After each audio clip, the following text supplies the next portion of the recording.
this glowing effect? This should be like standard.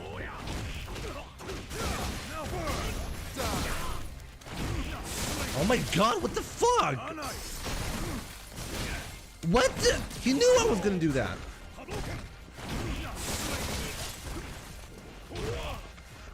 I couldn't. Hey, what the? What the hell is this? Oh my god, I got obliterated. I got obliterated.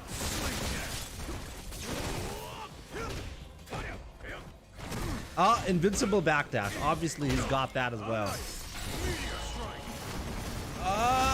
Why did he just chip me with that? What the fuck? Ow! Come on, dude. Let's go, let's go, let's go. Let's go. Oh, no! He's actually got resurrection!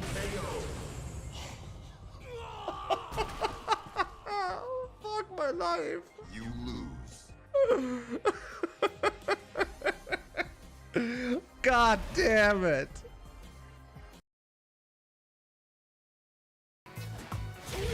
Good DP.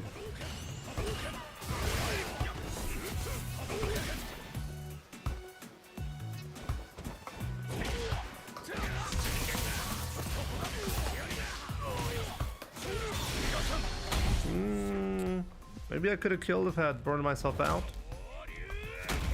Oh, he's dead. Never mind. It's over. I mean, look at Cammy. She's not British. She's part of the German force. It's over.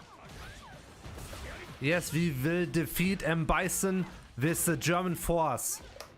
With the power of the German force.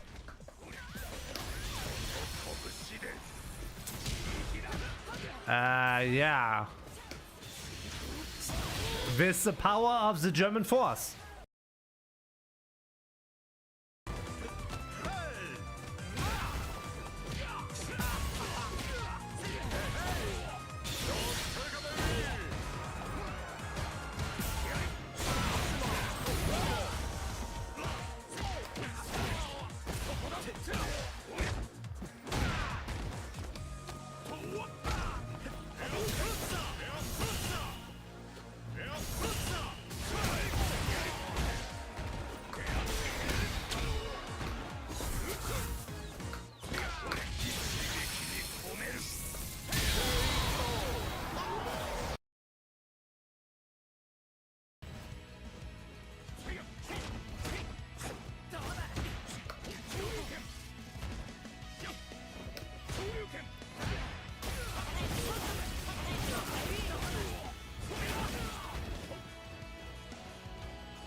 How do I escape this?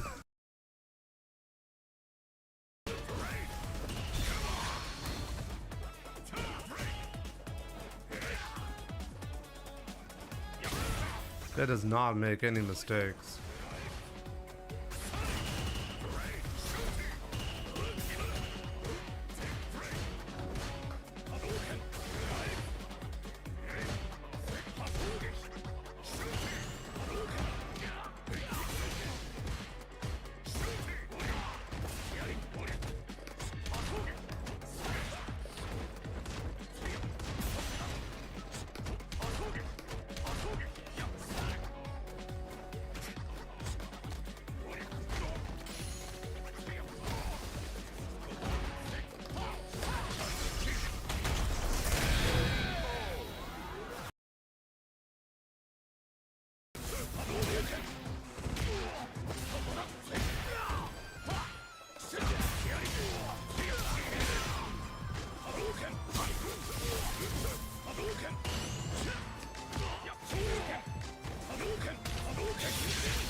Oh, what?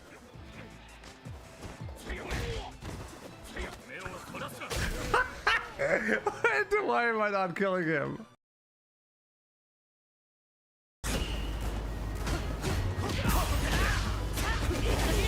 That was a disaster.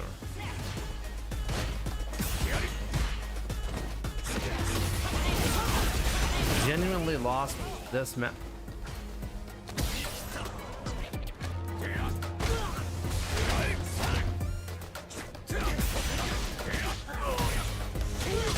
I cannot believe he gave me that victory. What?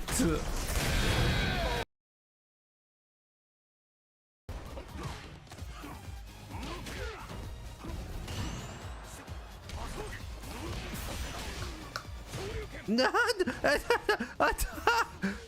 no, it's okay.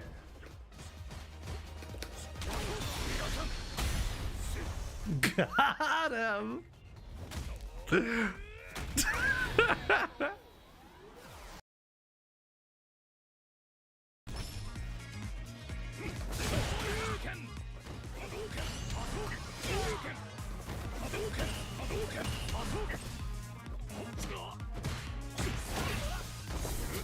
I have not moved this round. Let's try to beat him without moving. Oh no, I moved a tiny bit.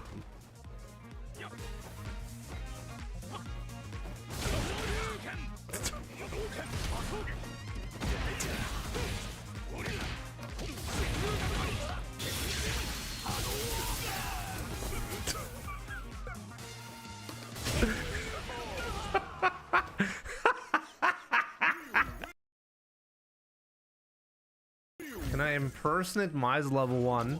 What does that mean? Can I create fire out of my ass? I certainly can't.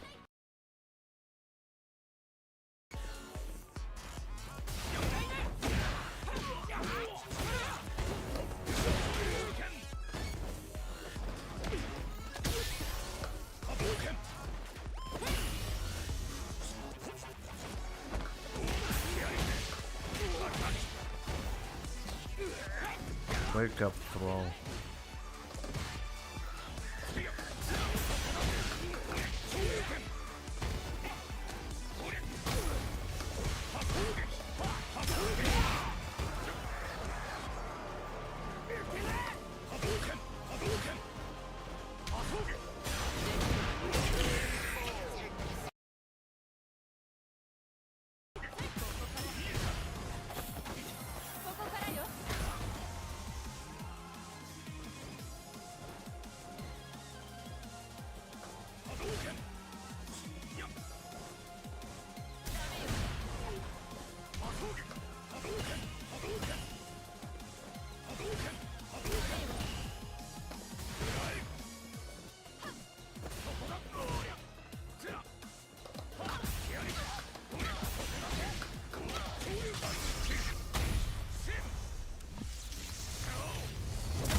Shinakuma.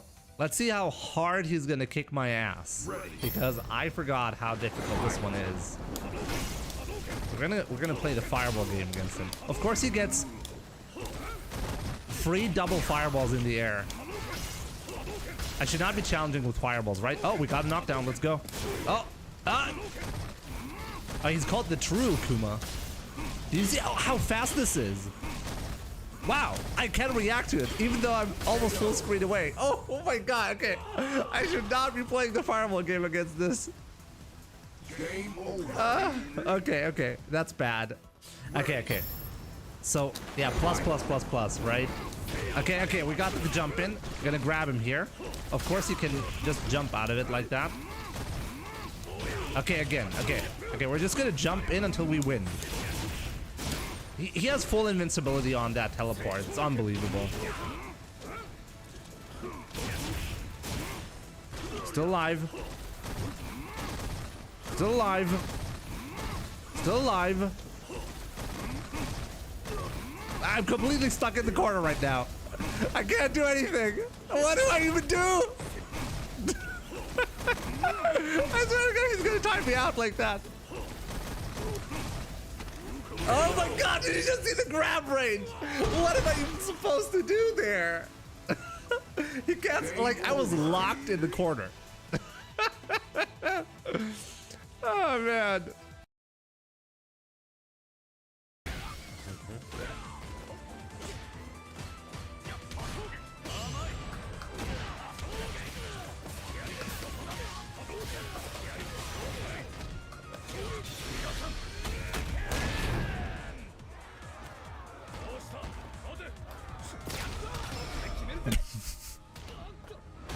He's like, oh yeah, that move is safe. Better do something to make it unsafe.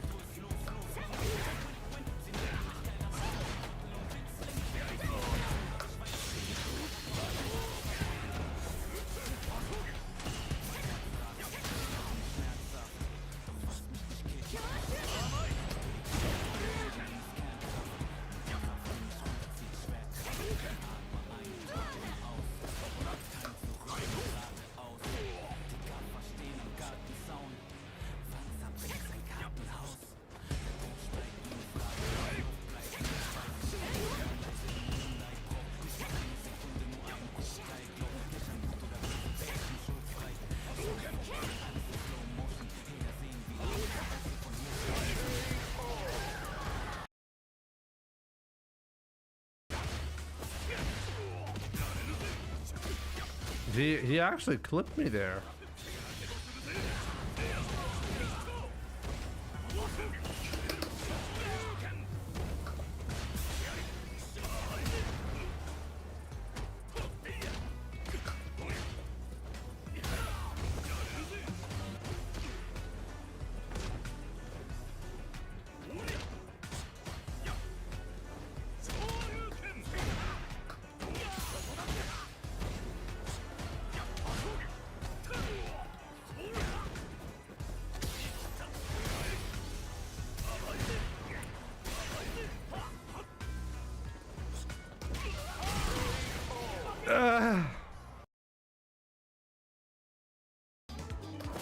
I know you want to jump. Just do it, my man.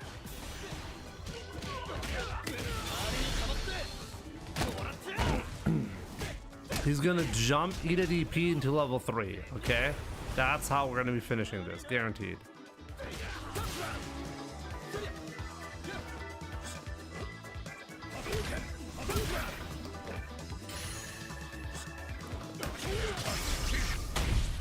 What did I tell you? Kobe didn't believe. No, we're not, Jimbo. Yeah, I see those messages, okay?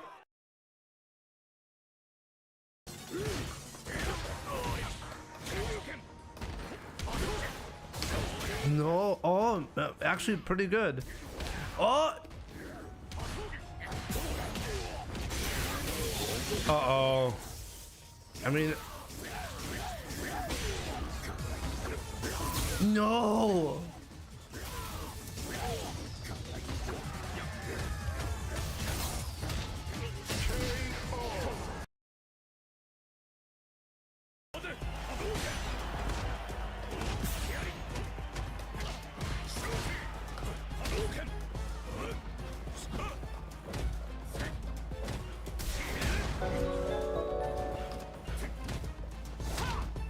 29 months cap.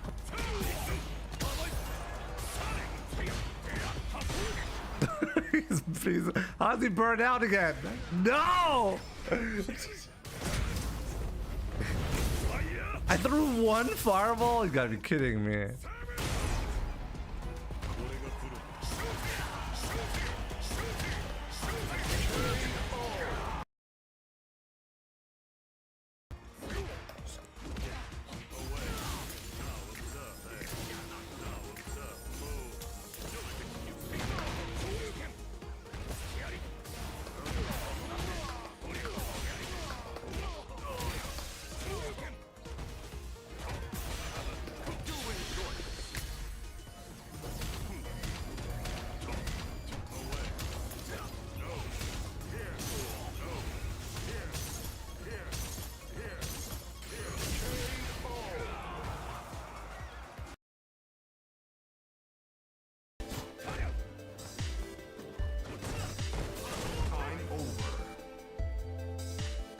Oh!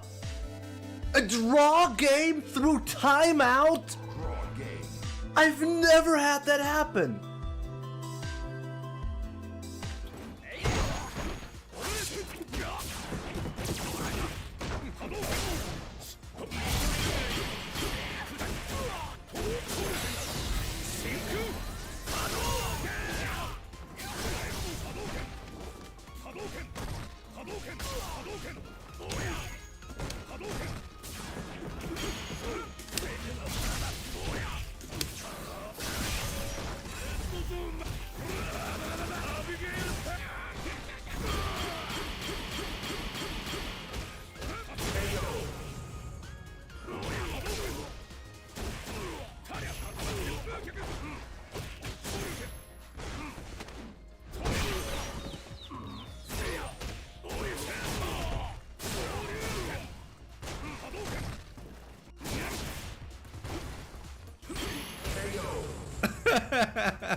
What was that?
He was terrified of me.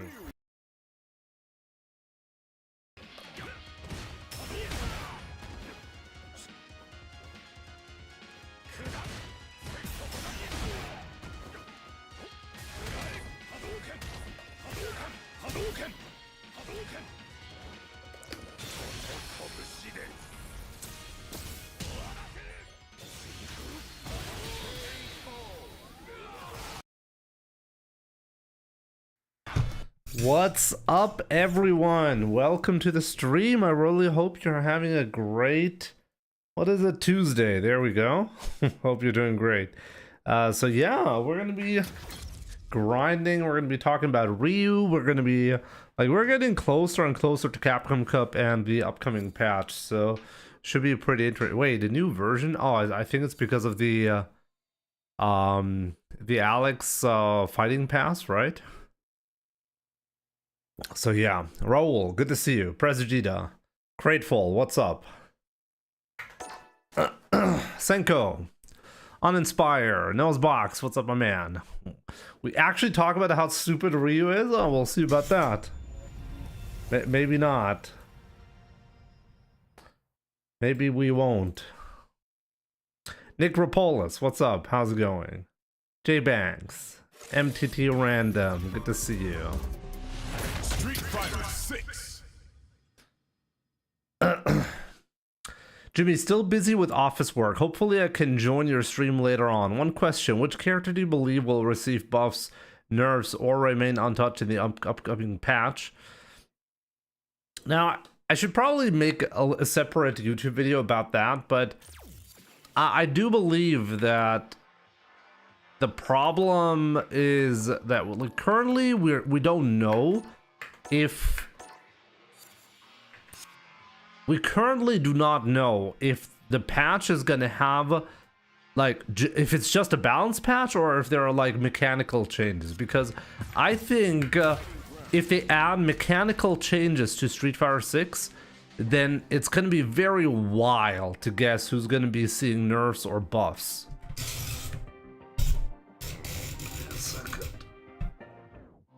Okay, there we go. Apparently I'm at least 5 wins in a row. Jimmy, I managed to go from plat 1 to plat 3. I'm hard stuck again though.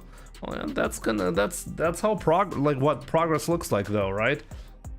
You're gonna be making progress until you, well, get stuck again in the skill level that you, well, currently deserve to be in, right? But yeah, keep it up, keep it up. Not far and you get to diamond. Isn't the next patch gonna be big? We don't know. That's the problem. I mean, one thing that I find fascinating is that Capcom said there's gonna be a, like, the December patch that they released where they effectively nerfed Mai, buffed Elena, and buffed Sagat. That's basically what they did. Had to be held back because the changes were very significant. That's what Capcom said. Like, Capcom said that this was the most, like, the biggest patch that they had worked on for Street Fighter, and they decided to, well, postpone it until March 17th and only give us a few of these changes, okay? If we can believe Capcom, that means March 17th is going to be very significant. But as I said, like, there's a difference between adding balance updates and making mechanical changes to the game, you know? Like, I think it's fair to assume, because it's the 40th anniversary for Street Fighter next year, that we're going to be seeing major changes next year. But that does not mean that the March 17th update has to be boring, you know? It's hard to say. Maybe I'm wrong. Maybe they're not going to be updating the mechanics of Street Fighter next year. Maybe they're going to be doing it this year. Maybe they have something completely separate planned for next year. Who knows?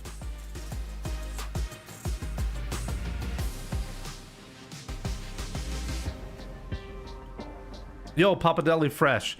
I did see the, like, Alex has a, well, some CPU fights were released, right? I didn't really watch that much.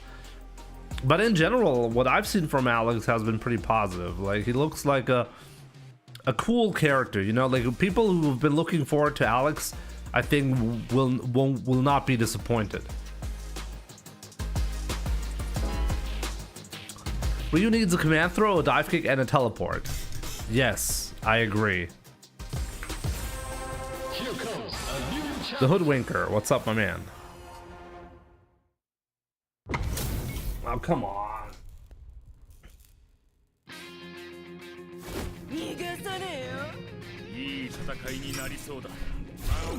Yo, Miguel-san.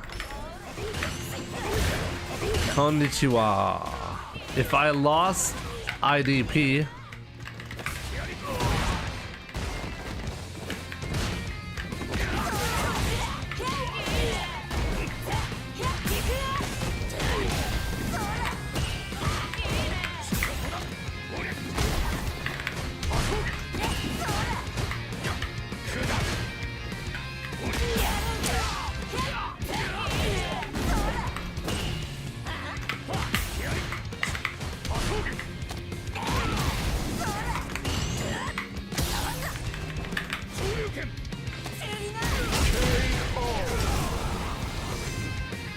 two. Fight.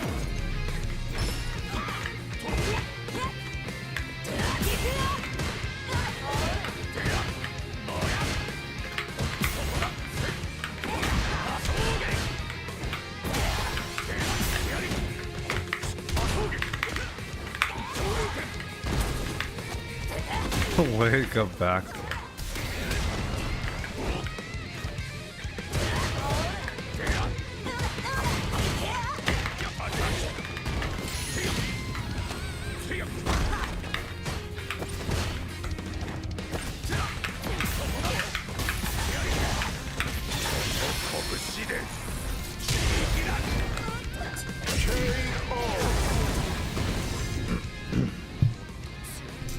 I had to spend level 2 there.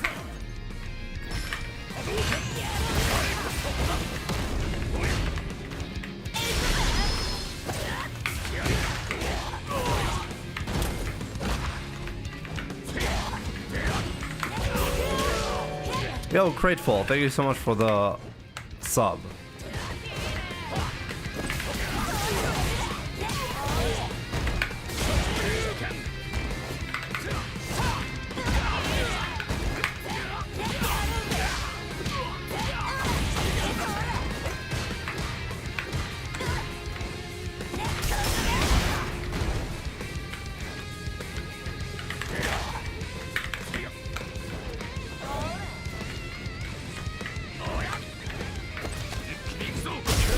Wow. Now that was unexpected. Damn. Round one. Fight.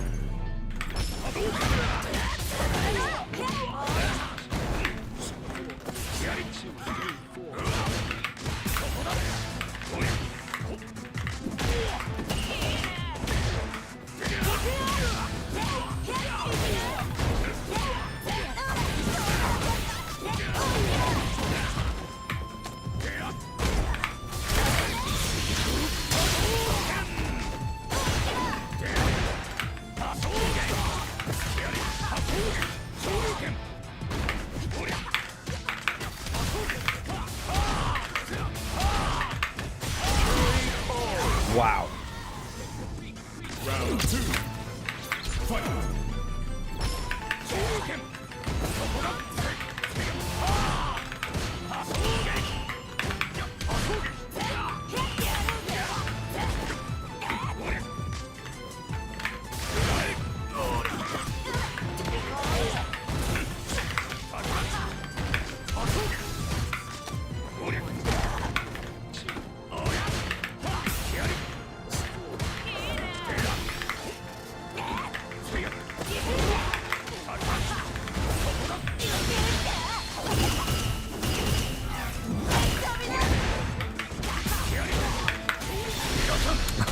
I dropped the combo, but I recovered gracefully from that.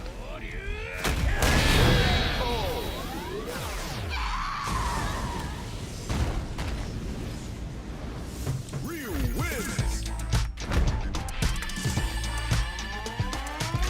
Yo, Raw1780, what's up? Good to see you, my man. I do think I need to change the camera angle a little bit for the stream. Could that be something I need to consider?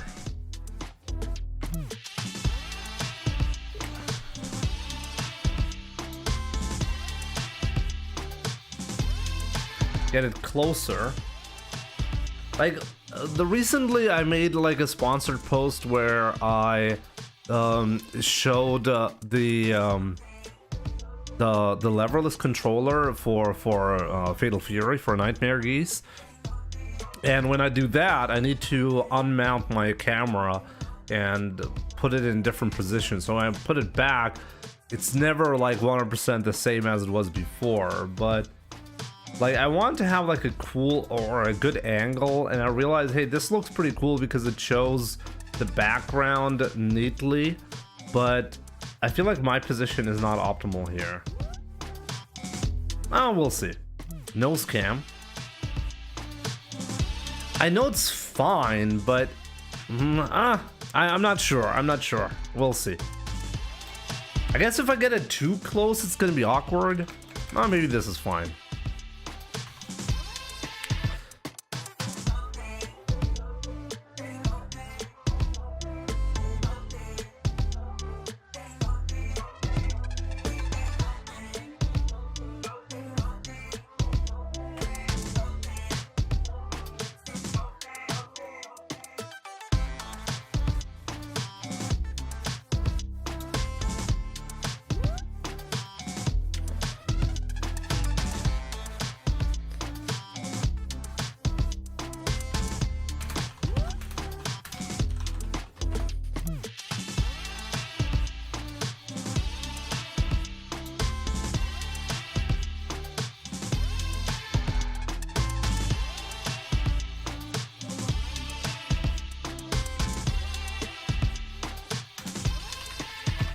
Any intention of trying Avatar Legends? Not really. When is it gonna come out? Do you know, I heard about the Capcom Spotlight. Like, well, why is this still not... Why is the... Like, what do I need to do in order for this? Oh, there we go.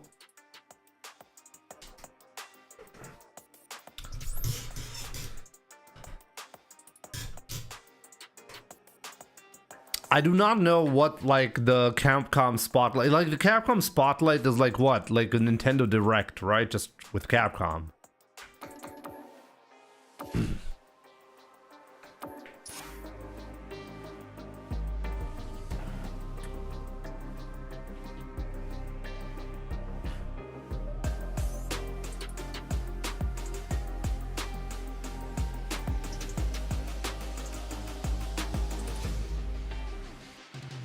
IT Gold, what's up, my man? Good to see you.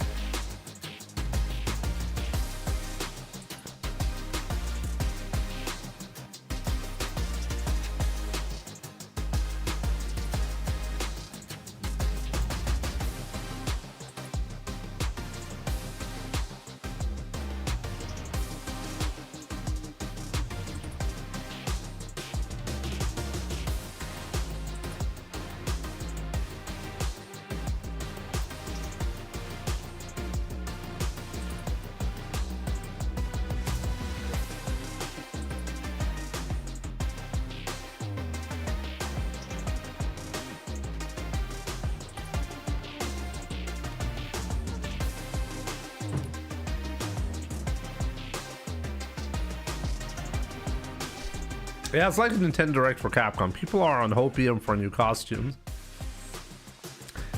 Honestly, would it be embarrassing for Capcom to announce costumes at an event like that?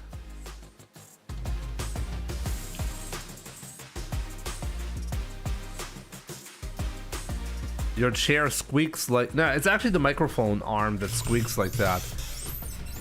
I gotta do something about that, you're right. It used to be fine. I'm sure I can fix that, but it's like such a low priority, I don't really bother with it. WD-40. I don't know, it's like the thing that people always recommend when anything needs fixing in some sort of way. Is it really that magical? Can you really use it on everything to fix anything? Yes, okay. It's new content, I mean, I mean, I guess it would be the right time to announce something big if something big was gonna happen on March 17th, right? Angelano.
Kimberly wins.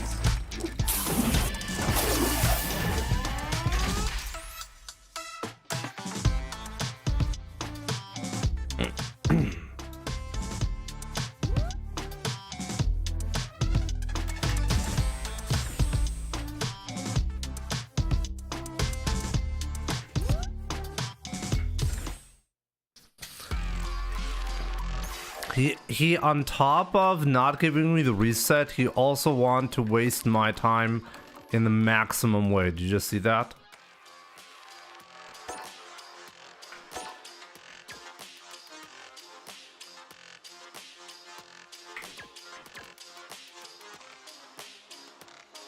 Honestly, I'm really considering blocking him.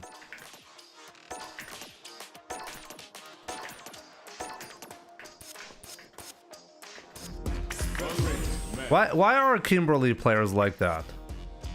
Why will he not rematch? And why does he purposely go to quit?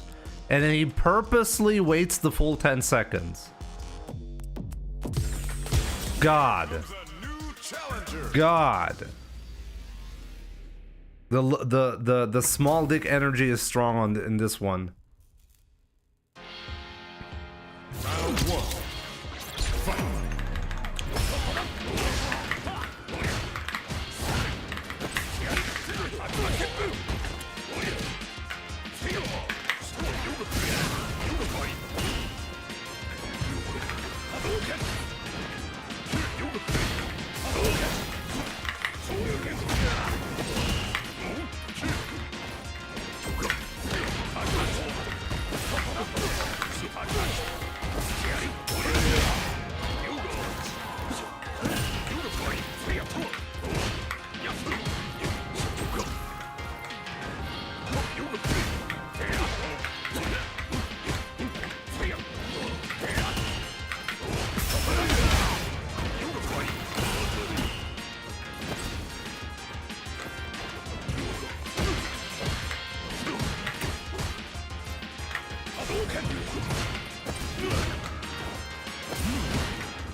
He yogaed my ass, that's for sure, yep.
A bit dangerous here, but let's see. I think we can make this happen.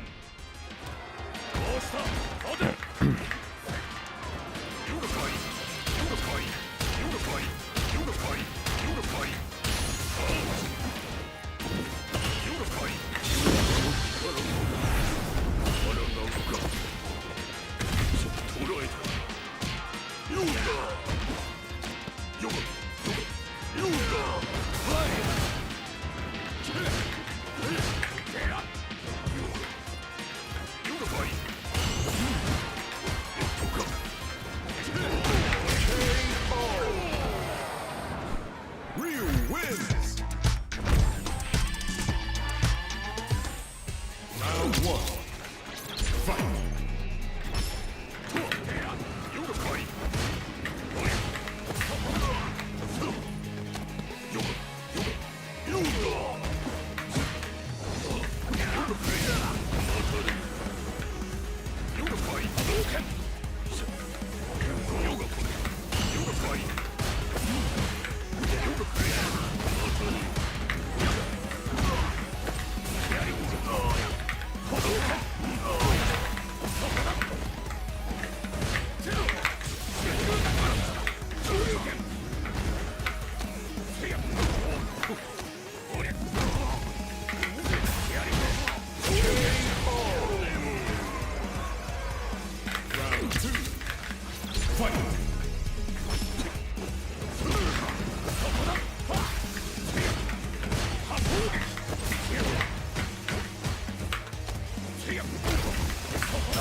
How'd I drop that?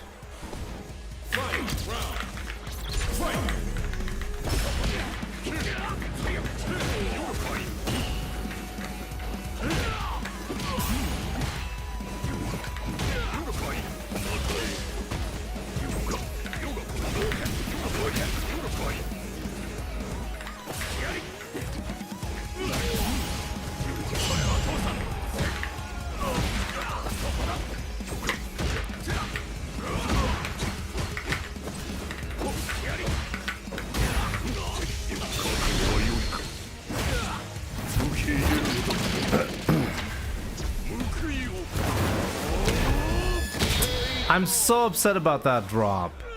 Where did I even go wrong? What did I even drop? Was it the hard punch from the solar plexus, or what did I even drop?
Yeah, hard punch works after the solar plexus.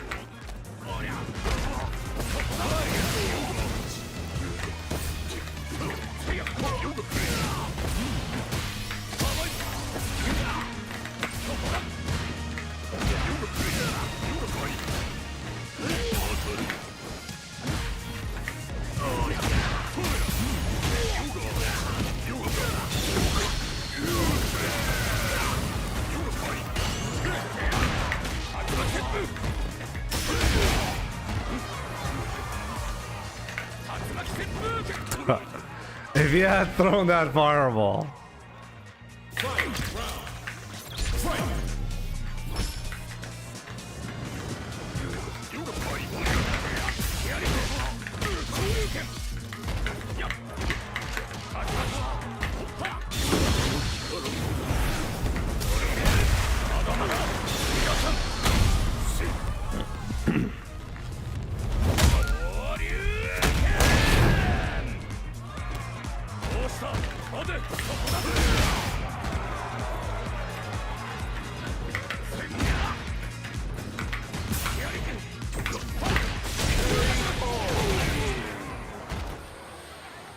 Ryu wins.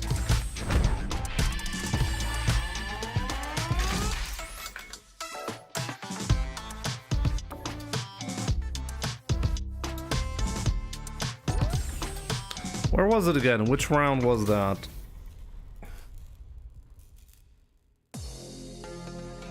Second round. Round 1. Fight. Round 2. Fight. Yeah, seems about right.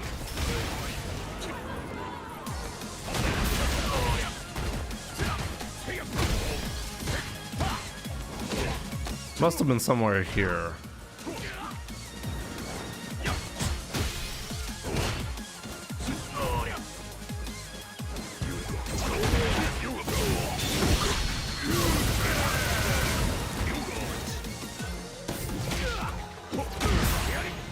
There it was.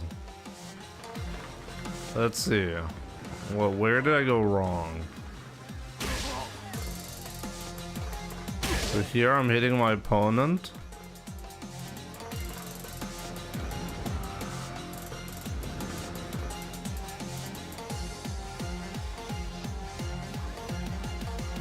And for some reason I left a 1-frame gap. And because of that, it didn't work.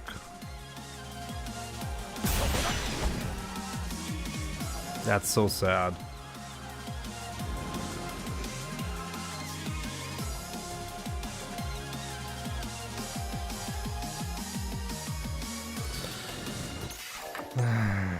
Boy, oh boy.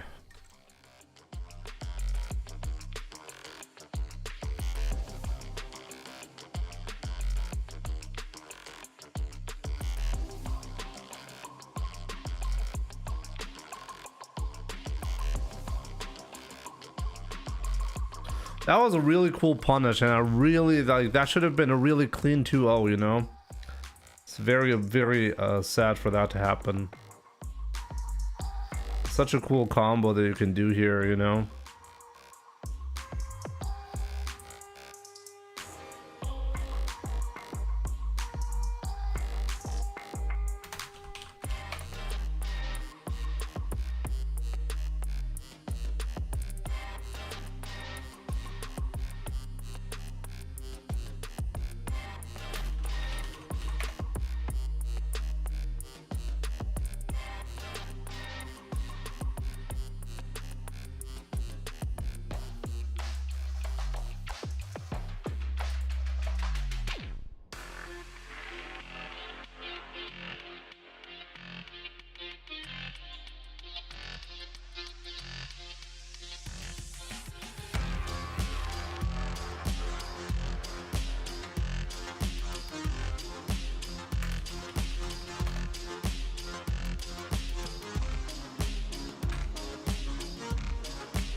Do you recommend sticker or leverless for first-time users trying to get off of a controller? I mean, if you're playing on pad, like I can tell you from my perspective, I started playing competitive Street Fighter on a PlayStation pad back then. Okay, I mean Street Fighter 4 era, so we're talking PlayStation 3 pad, even I think I started playing on PlayStation 2 pad or something like that. Anyways, PlayStation pad, okay. And then I moved on to arcade stick, and the reason why I moved on to arcade stick was because the controller like used to break for me. Like it used to last 6 to 12 months, something like that, and I didn't want to keep rebuying my controllers. So I made the switch to arcade stick, but also because I wanted to do plinking for all of the buttons. I couldn't plink in Street Fighter 4 unless it was a heavy punch plink. I could do that. But back in the days, arcade stick had an interesting advantage over pad when it comes to the execution side of things. Ever since I started playing Street Fighter 6, I moved on from arcade stick to a leverless controller. And now I'm here, okay? And I can tell you they all have pros and cons. If you're going from a PlayStation or a pad to arcade stick or a leverless controller, I can tell you it's gonna feel awkward. It's gonna feel really awkward no matter what you do, because, well, both of your hands are gonna be doing something different from what you're used to. So it's gonna take a long time to get used to. I personally would recommend just sticking with pad unless you have a good reason to switch. Or if you're willing to make the switch to leverless. I thought when I'm switching to arcade stick, I'm gonna get rid of this stupid thing of like rebuying my controller every 6 to 12 months. It turned out to be wrong. The stick unit itself used to break for me. The micro switches used to break about like every 12 months. I had to replace the PCB. Technically I could have like desoldered the micro switches on the PCB and, well, renewed it that way, but I just bought a new PCB for the stick units. It's about $10 or something like that, and I was good to go. And ever since I switched to leverless, I don't have to do that anymore. I've never had to replace a button on a leverless controller so far, and I'm pretty happy about that. But they all have pros and cons, especially when it comes to like what can you do more easily on each controller type. They all have pros and cons, I can tell you that.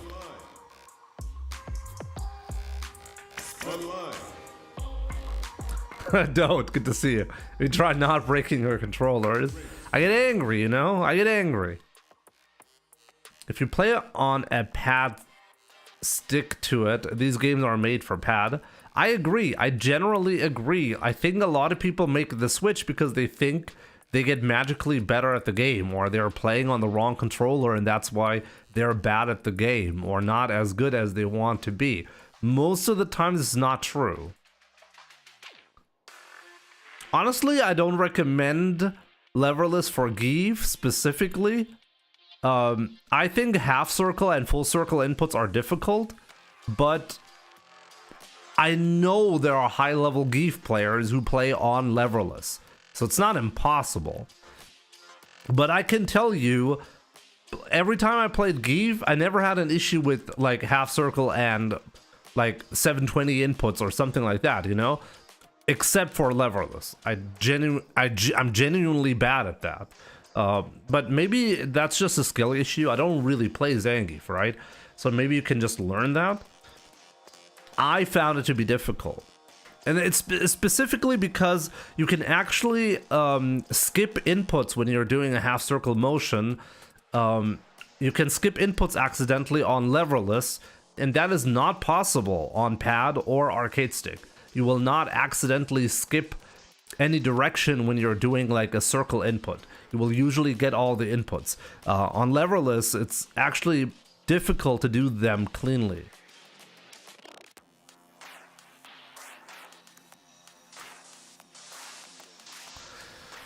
I personally am using this one right now, okay? It's not an affordable one, okay? It's definitely on the more expensive end, but not that expensive. So I can definitely recommend this one. This is the Corsair Nova Blade Pro. I got this unit for free, but I do have other high quality options, and I prefer this one.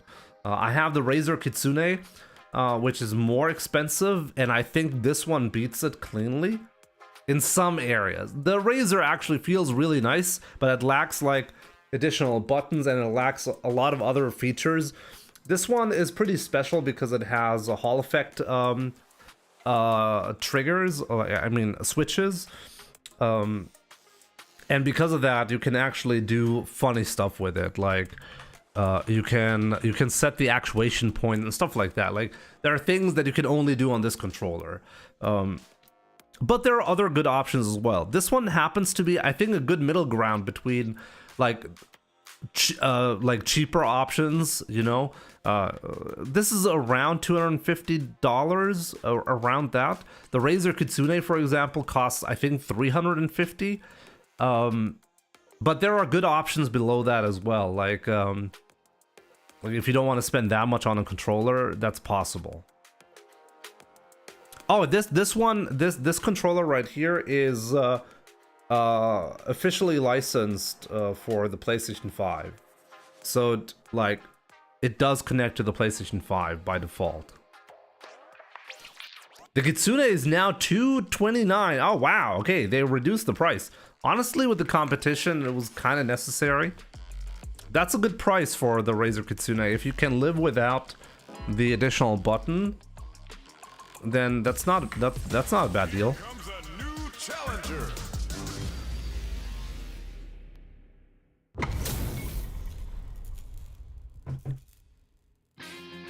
Ezra, good to see you. Yisrin, Yuki, what's up? AlmasGD, good to see you, my man.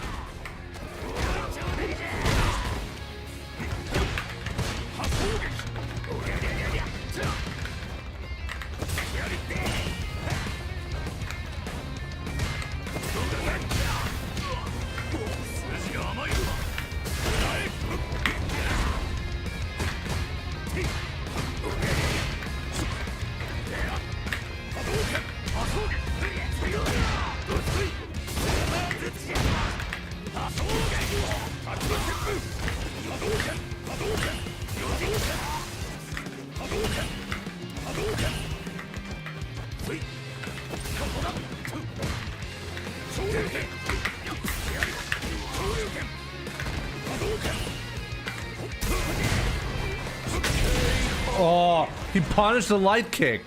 You gotta be shitting me.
Okay.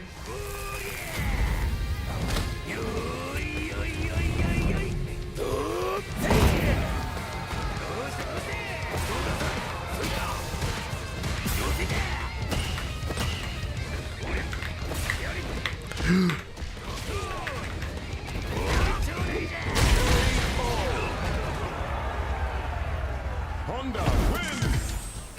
Round one. Fight.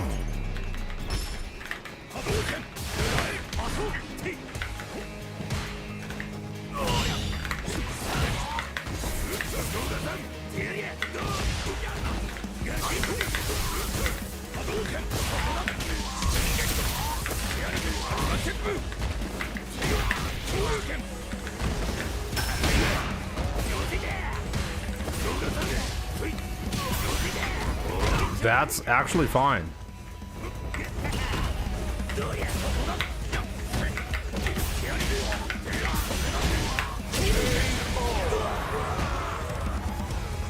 Round two. Fight.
Oh, come on, give me that whiff punish.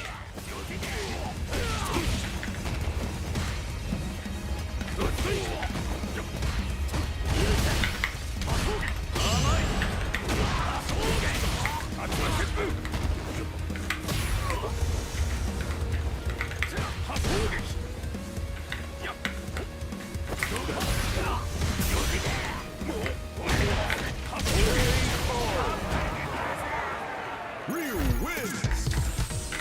Round 1. Fight.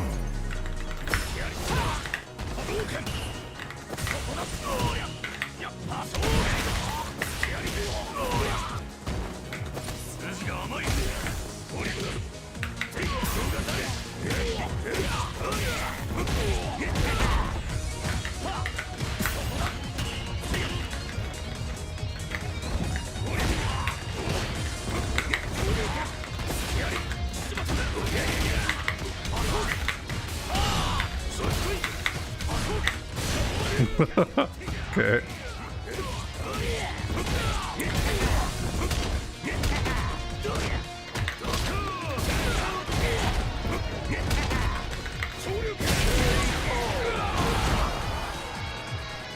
Round 2. Fight.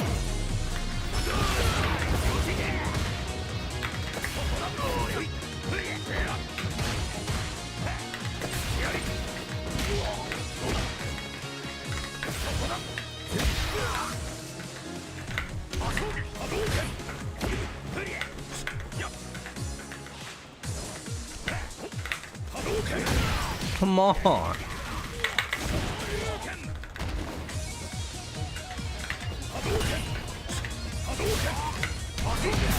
Come on.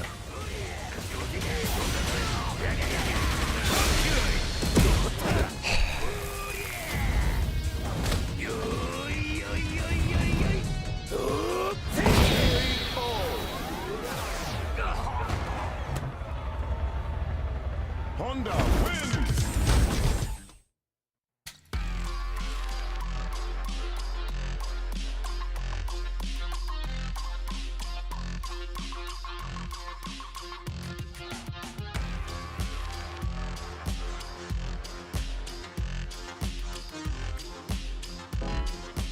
Okay.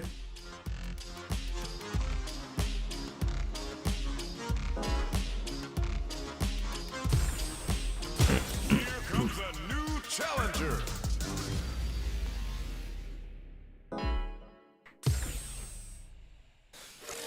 Street Fighter 6. Come on. I've not played Resident Evil 9, no.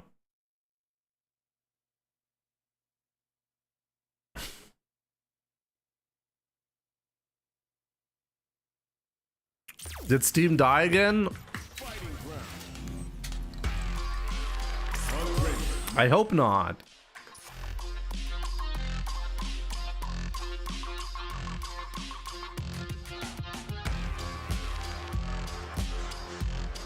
I broke the game.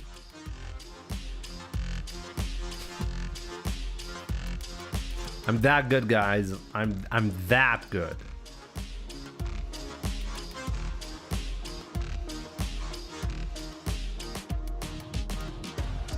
Young man, what's up? Good to see you, my man.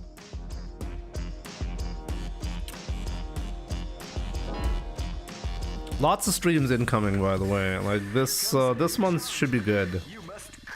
Even before the patch.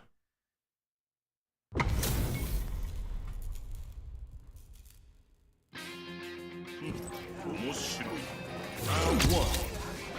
Fight.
What new colors?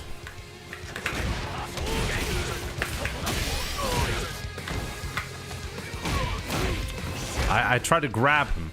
He did an instant grab that punished me.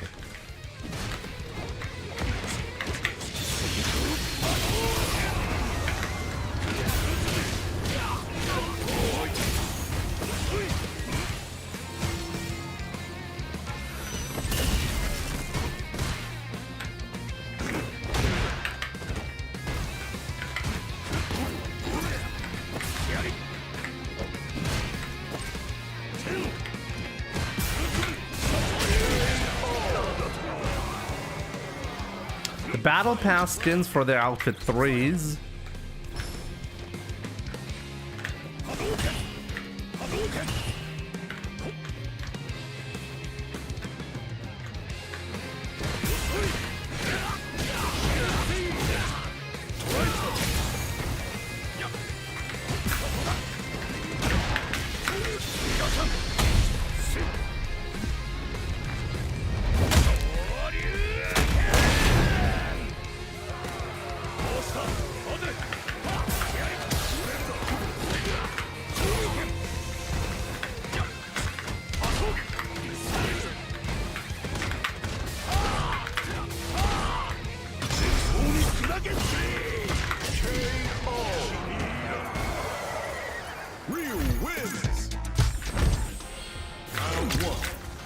Jimmy just wants Pink Mega Man back. I mean, you're not wrong.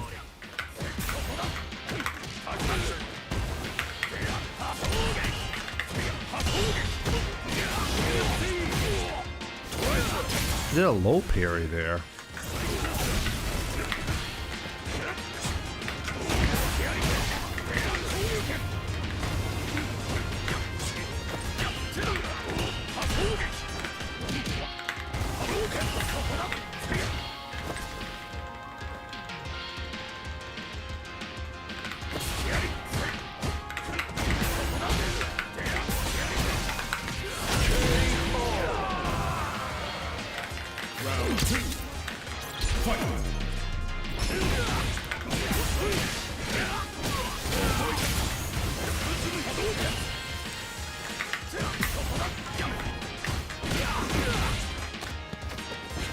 Guy. Wow, what a timing for that.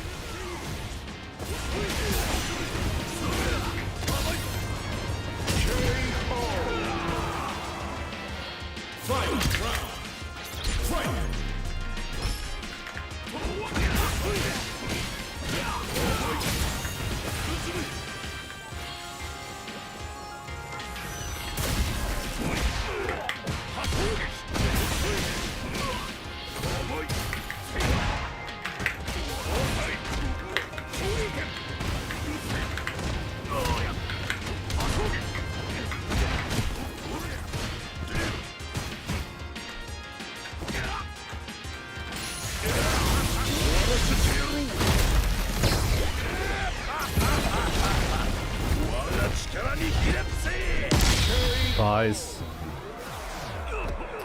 M. Bison. M. Bison. Round one. Not happy about that.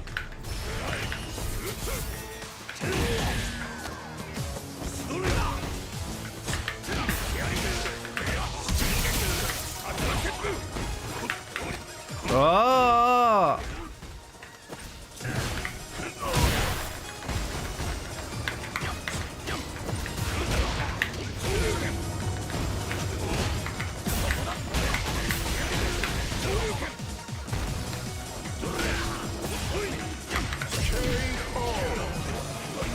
Bipson special, yep.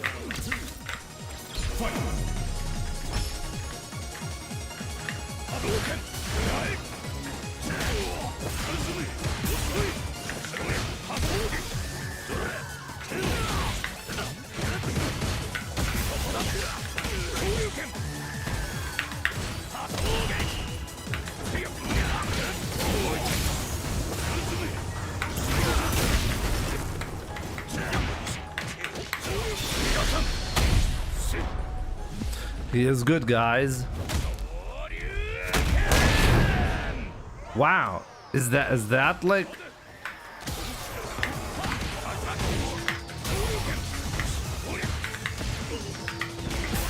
Is that the reference?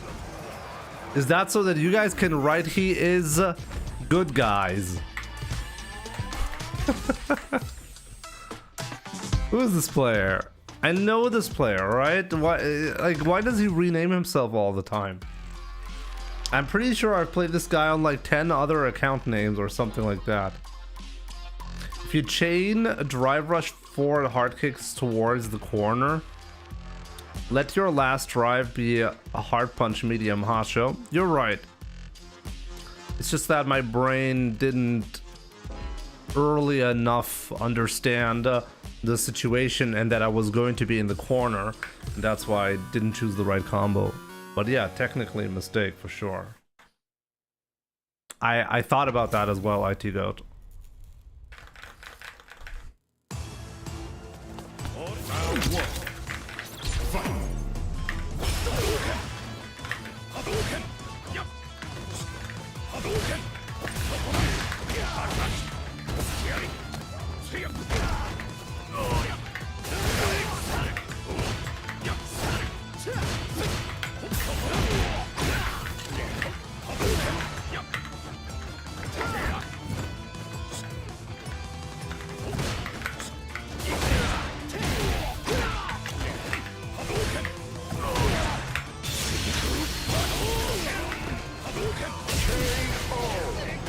Okay. Du lebst in Deutschland? Nein. Ich bin US-Amerikaner, hört man doch, oder?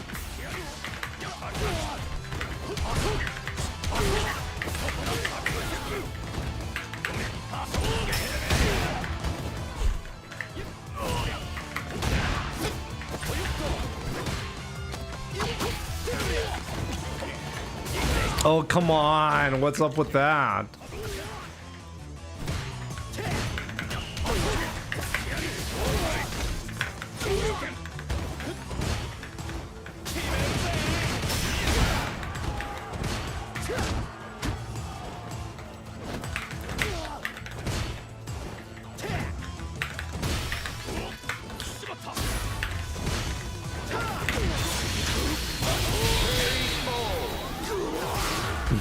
Also Lakers LP. Ich bin Deutscher, ja. Und ich lebe auch in Deutschland. Willkommen.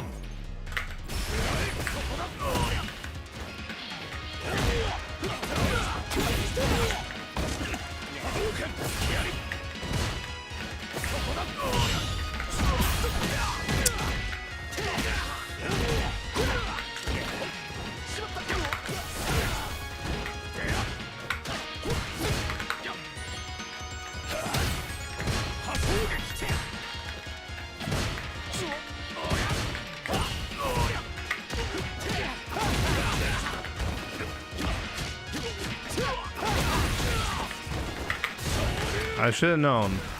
That was a windy moment, you know?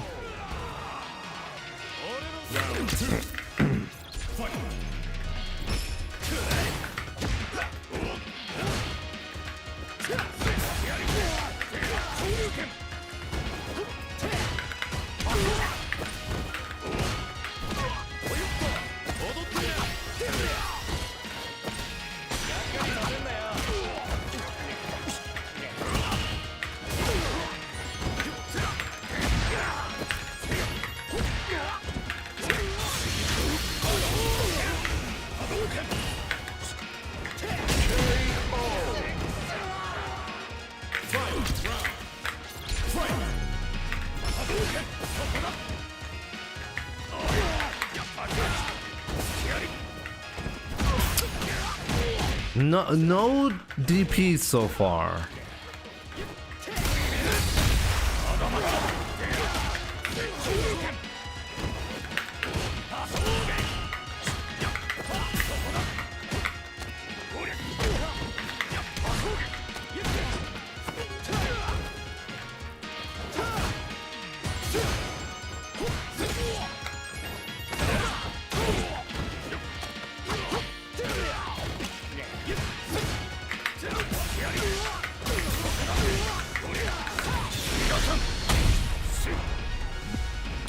feel like I'm always in good shape when it can beat the Jamie players, you know? When I don't get out YOLO'd, I can be happy.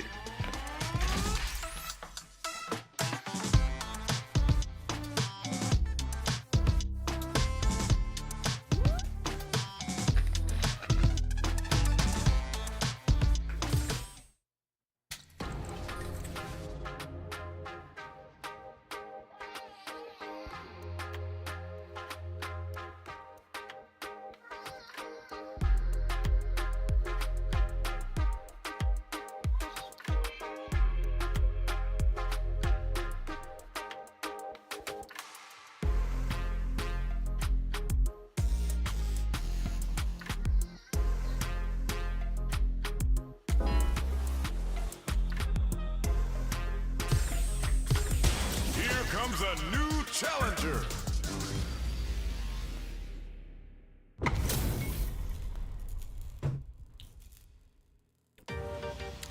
Chico, the Swedish Chico. Who's the Swedish Chico, guys?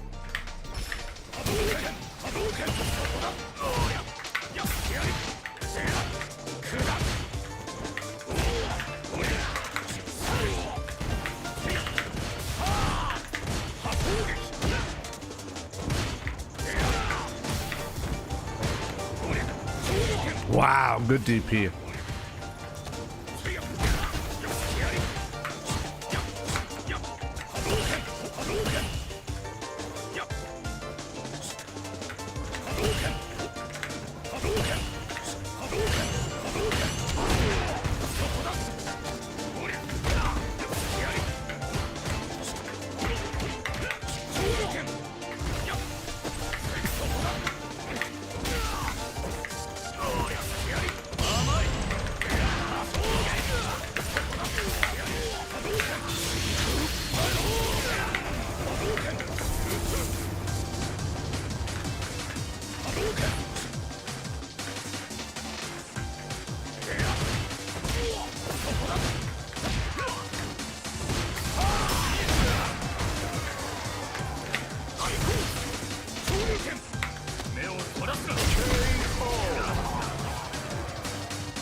This guy is pretty dangerous. Look how much pressure I'm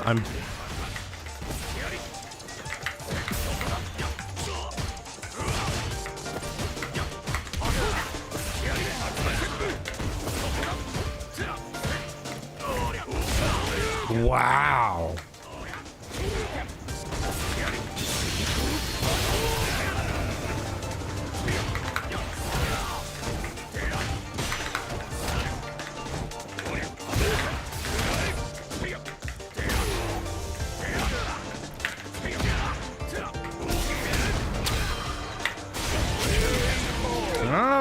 The strategy in Burnout was actually pretty weak though.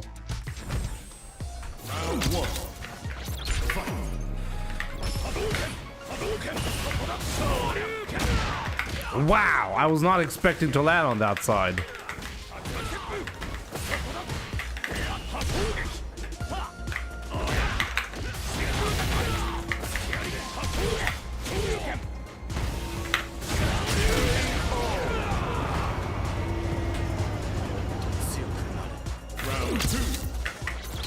Yeah, unlike me, it's a disciplined Ryu.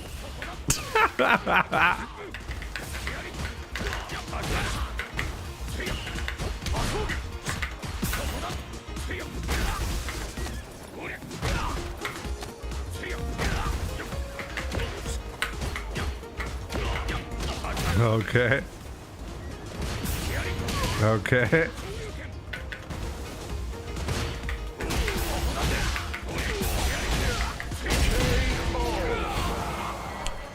Ryu wins.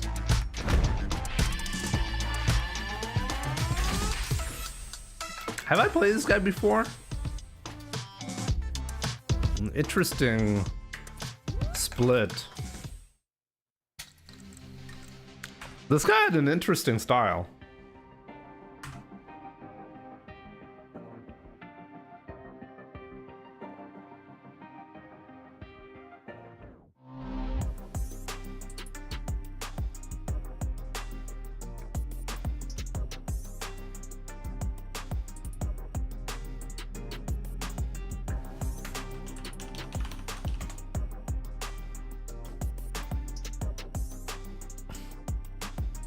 Does anyone know how plus you are on punish counter sweep?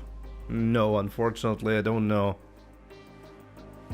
Yo, ABCA, what's up? Good to see you. Yeah, we've been doing great. Hope you've been fine too, my man. Hope all is good with your family as well, my man.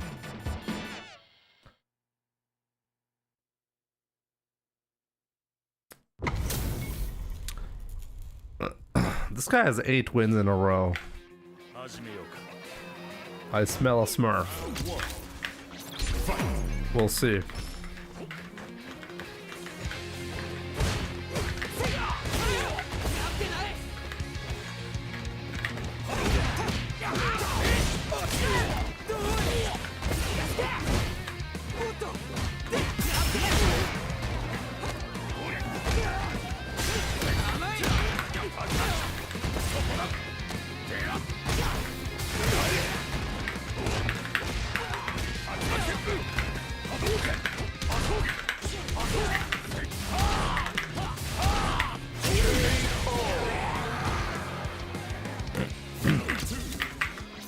And the Smurf Whisperer, for sure, yep.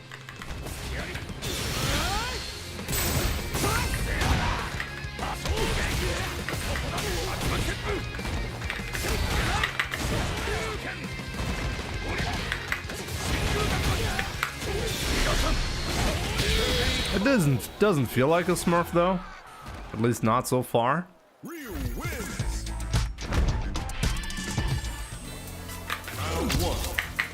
He took plenty of risks to get to where he wanted to be. He was not actively punishing my plays. He was just trying to YOLO his plays.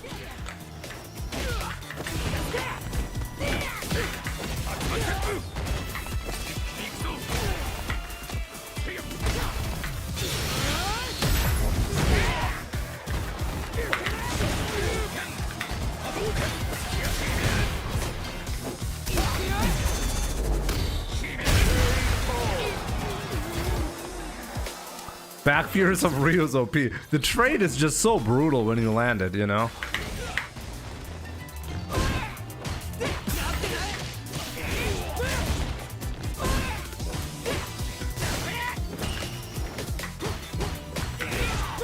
That was crazy.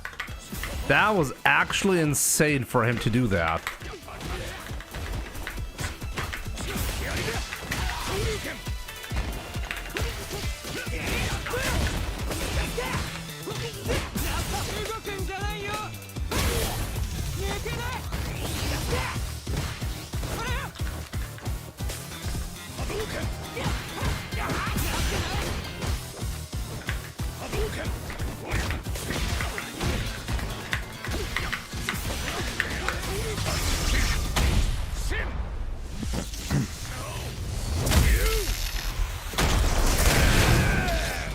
Okay, that's bad.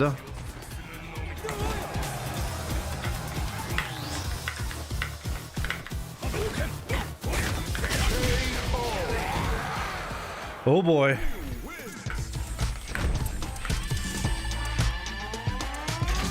Interesting stats. Mostly not ranked. Jimmy, new suggestion. Back fierce into heavy Hasho when you get a punish counter sweep.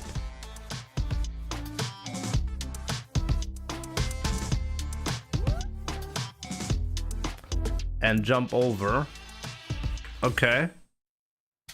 Lately, I've actually been trying to go for more defensive plays when I jump over, because I feel like on high level, the players are way more likely to do super or ODDP in that spot.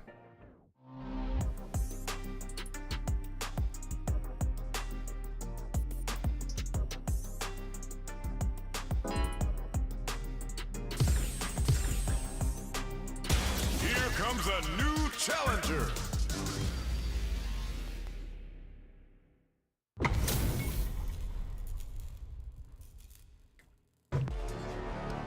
Round one. Fight.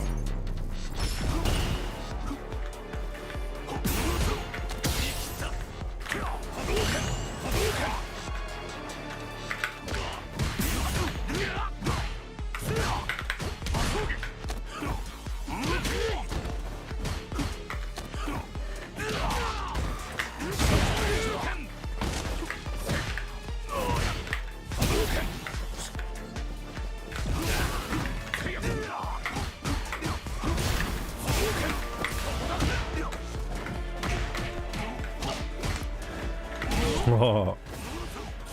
Oh, such a late cancel.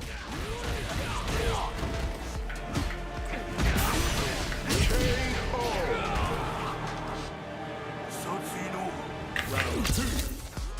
Fight.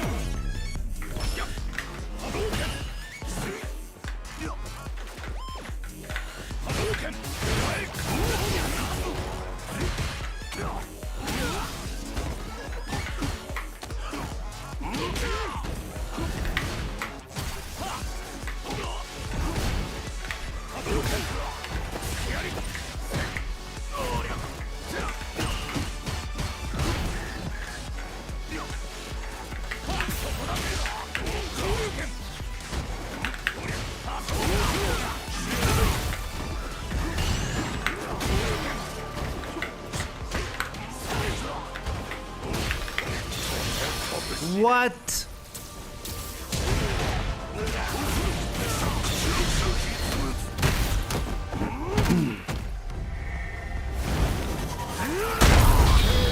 Why did I get that? How did I get that? Oh, it's because I tried to cover the ODDP in case he does that on Wake Up. I guess you can easily accidentally buffer too much there.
That only worked because I got the perfect parry on the projectile.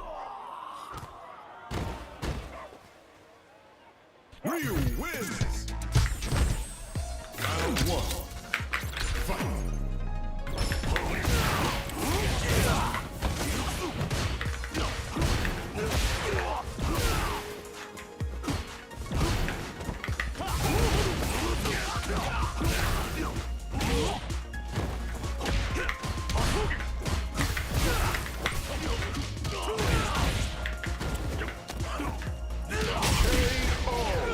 Okay.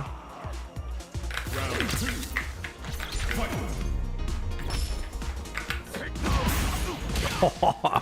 That was good. Oh, I love that one. That was good.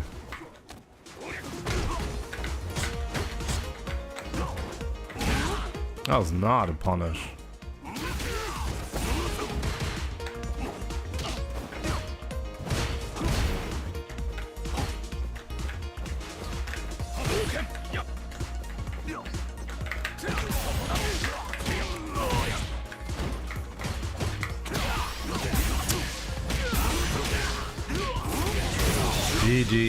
GG's.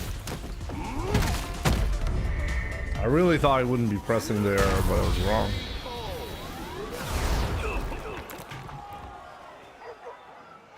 Akuma wins. Lost a lot of points on that one. GG's, Raps. GG's. Akuma is powerful, you know, that's the TLDR.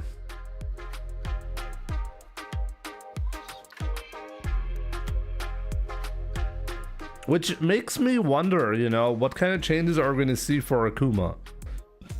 Because it's kind of funny because Daigo can actually go on a live stream with the producer of Street Fighter, and I know it's supposed to be a joke, but he can go there and be like, hey, what kind of buff are we gonna see for Akuma? And it's not entirely obvious it's a joke, you know? But if you said the same thing with Ryu, everybody would definitely think it's a joke, right? But they're like neck and neck when it comes to power levels. It's quite fascinating. As well over here, heading to Japan in a week for a few months.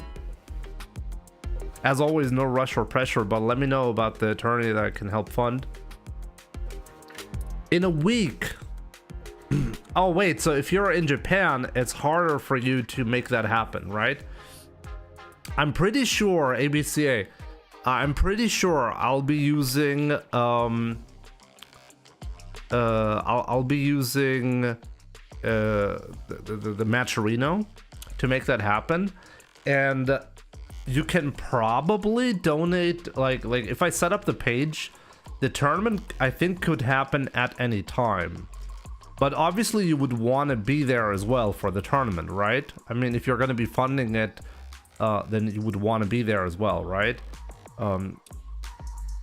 I guess the only factor that really matters at the end of the day is like, what can we agree on? Like on a date specifically, we would need to agree on a date. I was thinking maybe we should just do that close to the new patch, just because I know a lot of people are going to be interested or are going to come back to Street Fighter 6. But I could do it before the patch.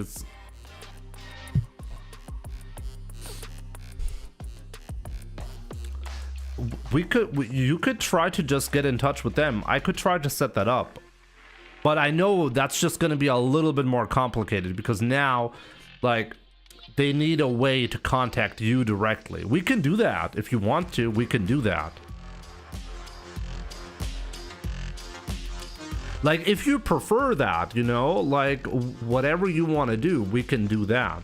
Sure. I was just suggesting Matcherino because that's the most common way of doing it. Actually, I'm not even sure. Does Matcherino take a cut from the earnings? Maybe it would be better to just send people the money directly and get in touch with them.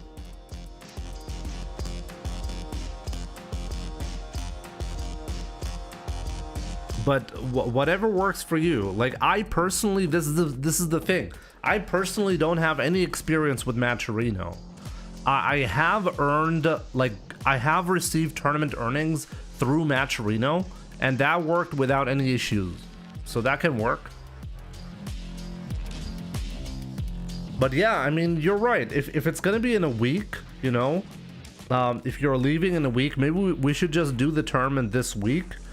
And we'll have some like, I should write an email to you. You know what? I'm gonna get in touch with you. Okay. I'm gonna get in touch with you because this is this is, I think, there are a few question marks. Like, for example, at the moment when I'm doing the tournaments, I'm having it being open to everyone. The whole point of the tournament is not really supposed to be that we're going to be determining who's the strongest and who's going to get a lot of money. It's not really what I want it to be about. I really want it to be about that everybody can be like, hey, this is a tournament for the community, and everybody can join, no restrictions. We're just going to have fun, you know, as a community, you know what I mean? So I hope we can pull that off, even with a prize pool, even with a significant prize pool. I mean, I'm happy. I have so many people reaching out like lately who really want to put money on these tournaments. I'm very grateful for that. But we definitely got to figure out like a few things. Maybe like, because normally what I do is every stream could possibly have a spontaneous tournament, you know, and the sign up page is gonna go live, and there's only like 2 or 3 hours for people to sign up, and then the tournament starts. It lasts around 4 hours, and then that's gonna be it. That's usually how I do it.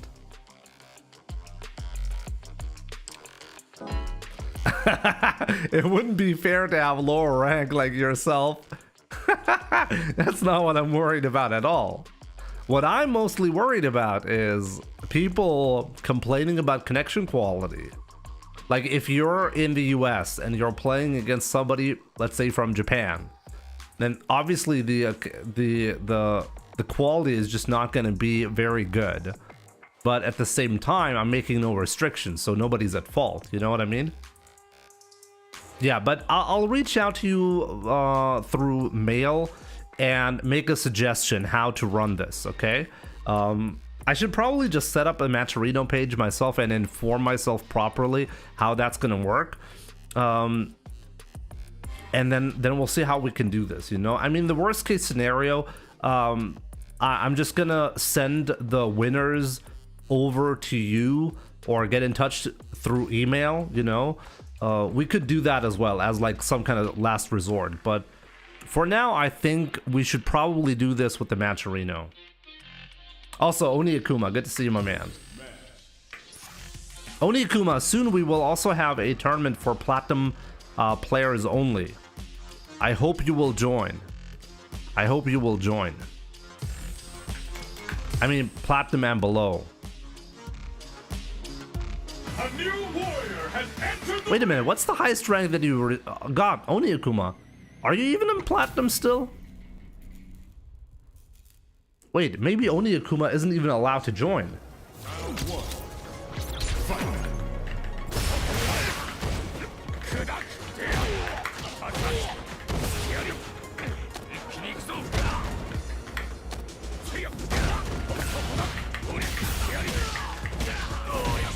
This guy's at 6 wins. Okay. I have 0 experience too, so I'm open to anything at all. No timing issues.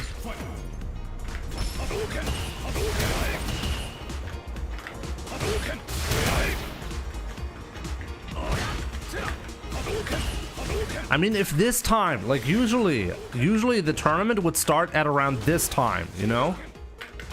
Andrew. So if you're fine with that, and like, because you never know if this is okay, I would prefer for you to be able to see the tournament at a time where you would normally tune into the tournament anyways.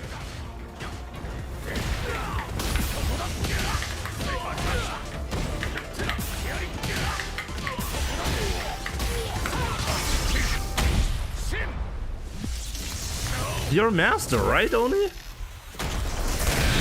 Recently? Wait, who did I play recently? No, Oni, I played you. No. I'm actually, in my head I swapped you with Big K. Big K. He's in platinum.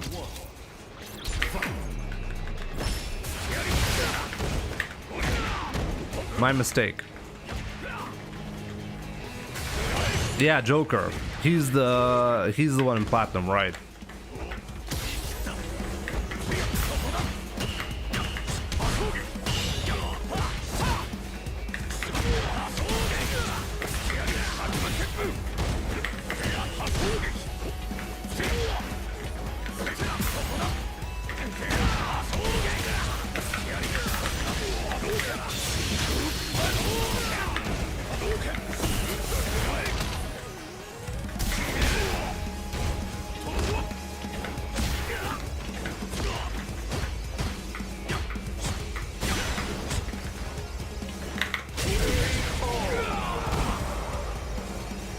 These shimmies are evil.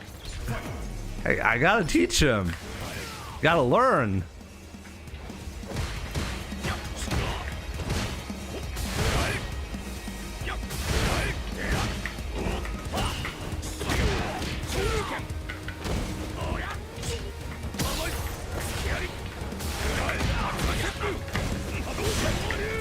Yeah, that was not worth it, my man.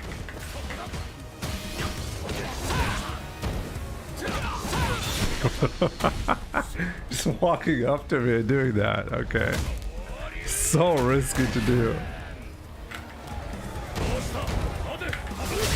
Oh boy. Good job.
Genuinely pissed about that.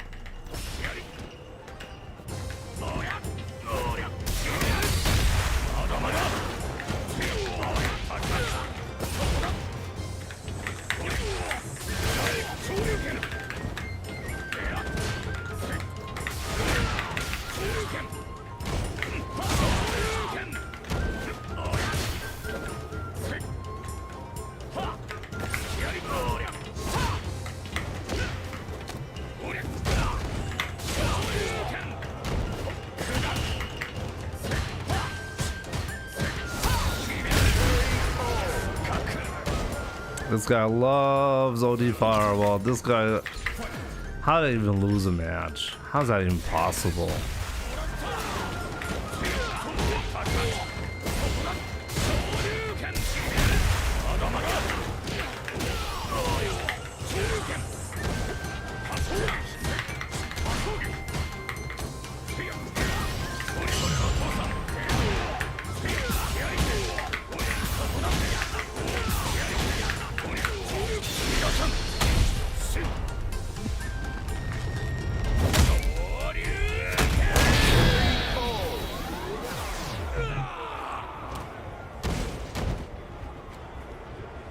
As long as I could share my dog's YouTube page at the tournament.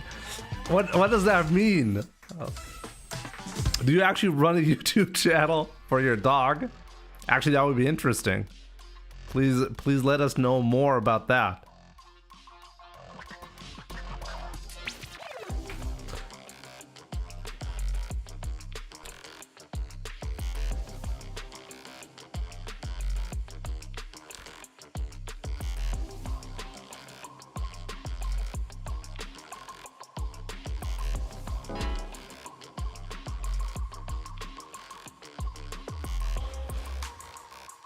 Fabian, good to see you, by the way.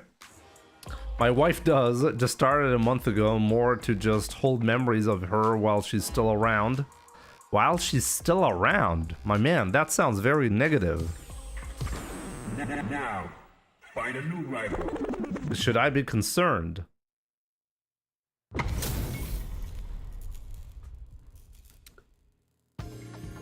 Round one. Fight.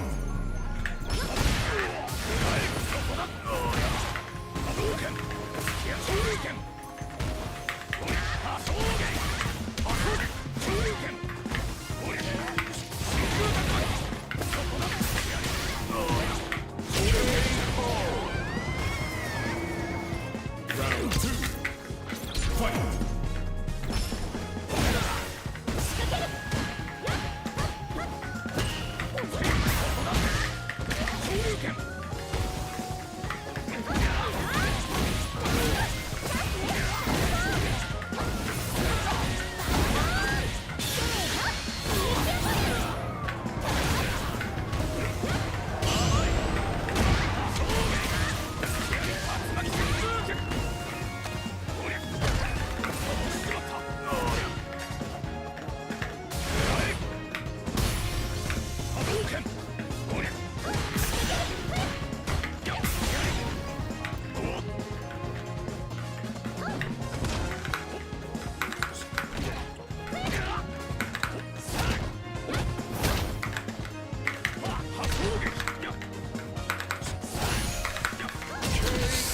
Why am I not never in range? What? Come on.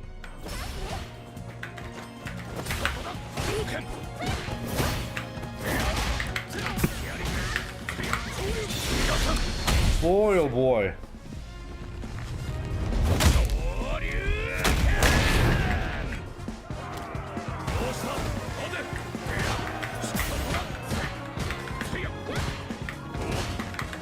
Why does she not have a hurt box? Oh my god!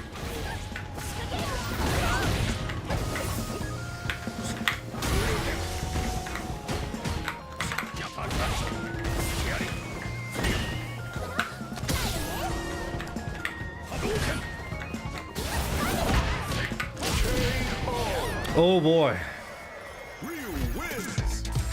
Oh, while the dog is still with you. Oh, I understand that. Oh yeah, okay, now.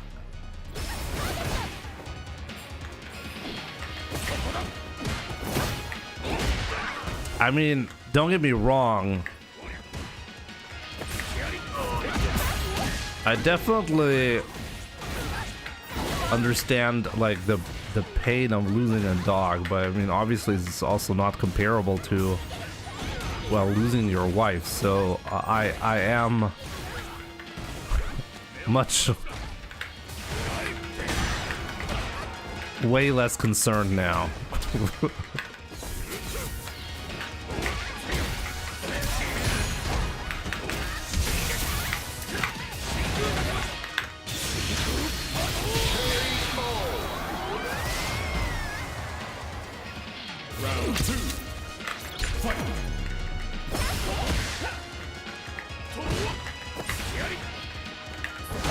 Come on.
Oh!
Oh man.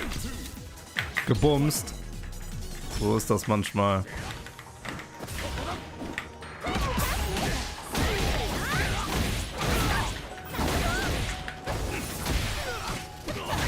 This guy is so ready for everything.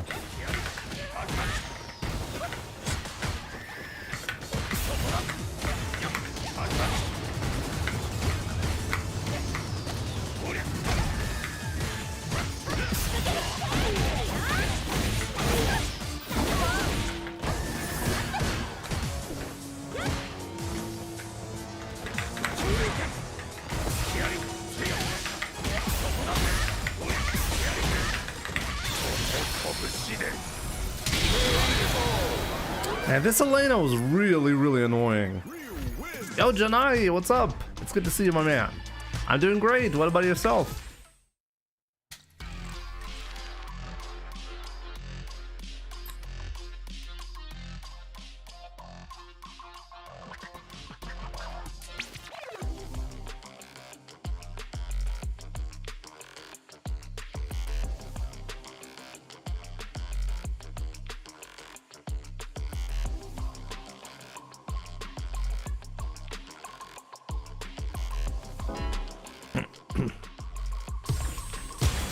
Comes a new challenger. All good. Happy to hear that. Get ready for a beatdown. Round one.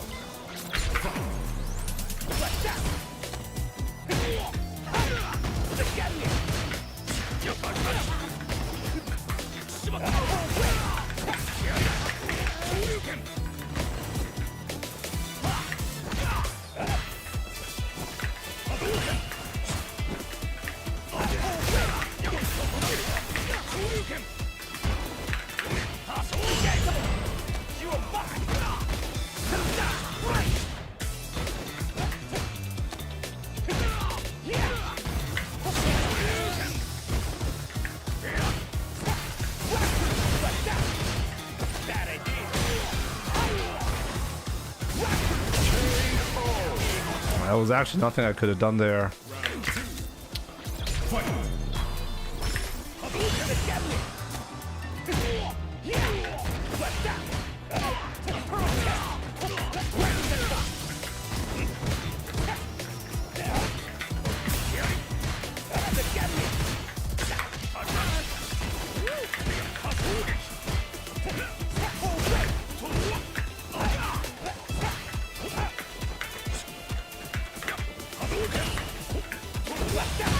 Oh wow, that was on reaction.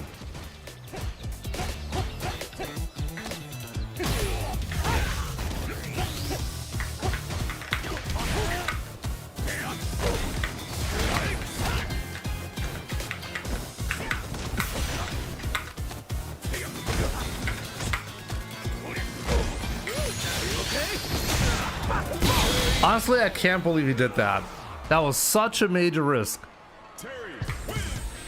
Round one. Fight.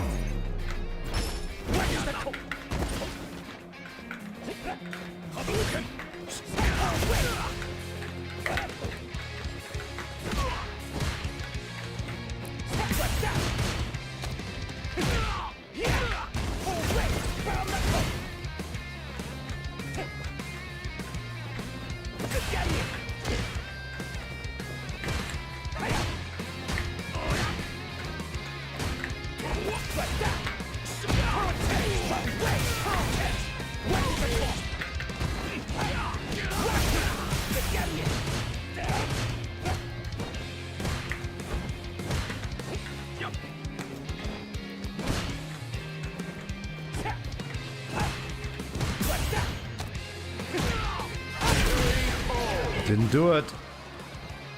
Round two. Fight.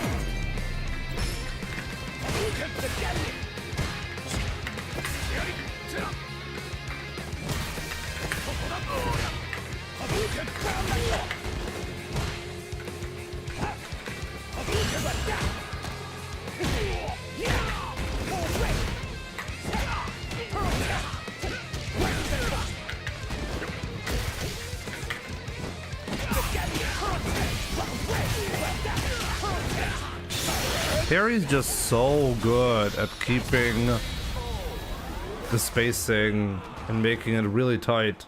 That medium kick. Is Terry top 5? That's a good question. Is he? My man. Good luck today on your battles, Jimmy. I gotta get back to the grind, no the SF6 grind, though, yeah, just email me when you have time and we can talk more.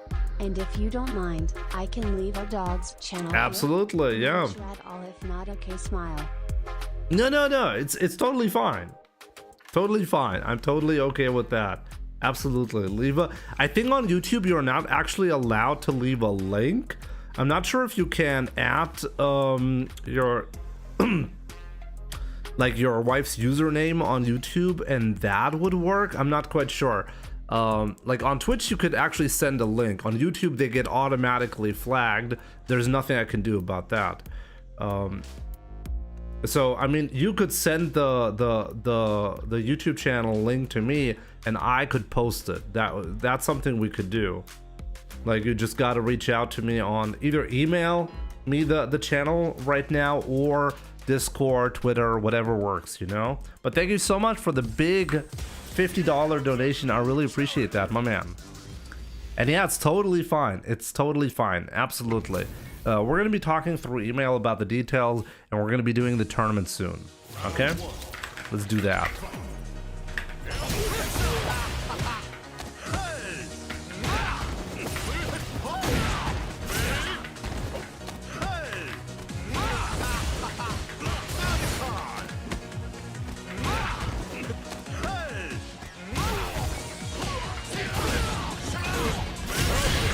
You can leave links now? I don't think you can leave links, but you could try.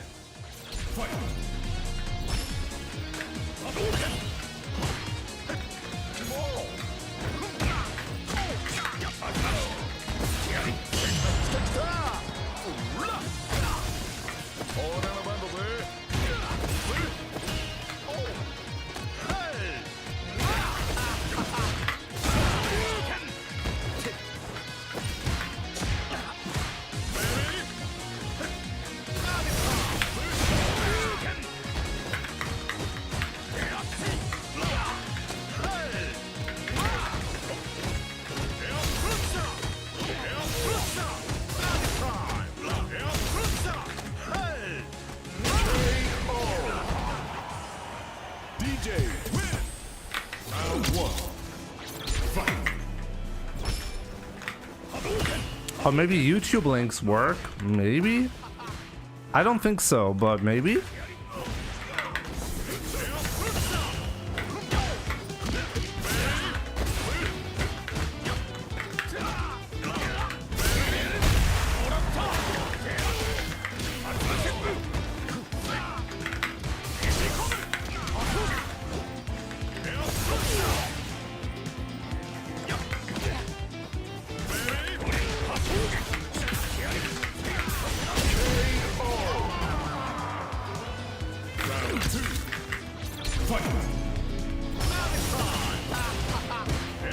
Sunday Day is the name. I'll try to find it, and so that people, like, unless people can click on a link, nobody's gonna find it.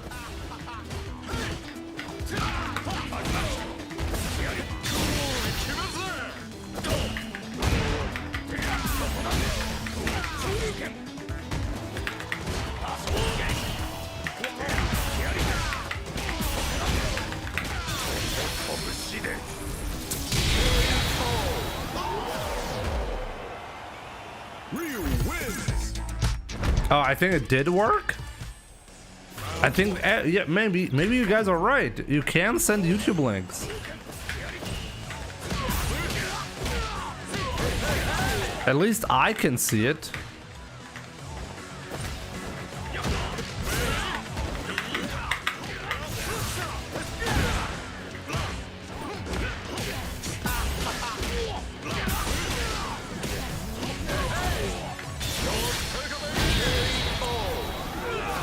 Yeah, you too. Take care. Take care of business, of the grind. Unfortunately, not the Street Fighter grind. Maybe we'll get there at some point.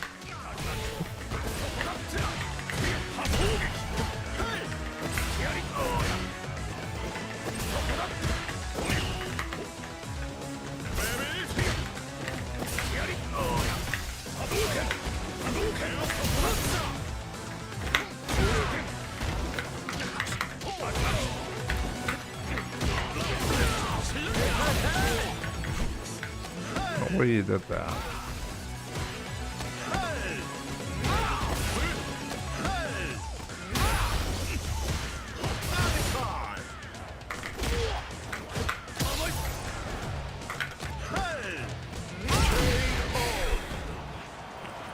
DJ wins.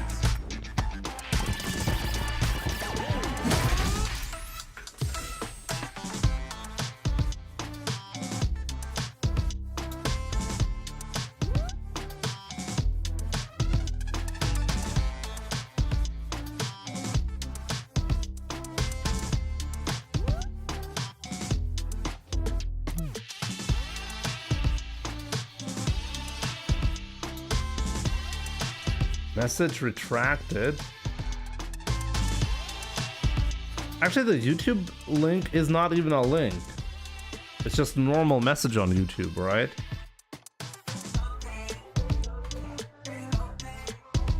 But it does work.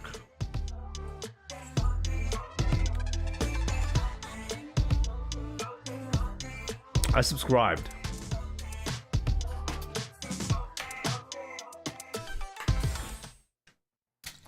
Jimmy and Punk are live streaming at the same time, creating intense competition in the attention economy. My bad, my bad. Jimmy, what do you think about the teleport command grab I do with the crosscut?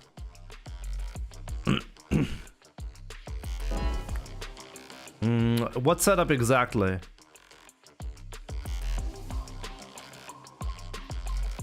Oh, when I jumped. When I jumped, what was that again? I jumped at you, you did the teleport, and you landed behind me and grabbed me, right?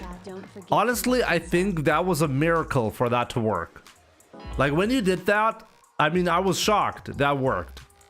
But I think in most cases, it is too risky to do that. You're not invincible at all during the entire time. Yes, you got me one time. It's very risky. It looks very cool when you land it, though. Magnus, my man, thank you so much for the 21 months. Hope you're doing great. Jimmy, what's up? Currently eating to your stream. After that, back to the grind. Enjoy your session. Have fun. And chat, don't forget to like and sub. Magnus, thank you so much. Enjoy your meal. And yeah, absolutely, you gotta get back to the grind.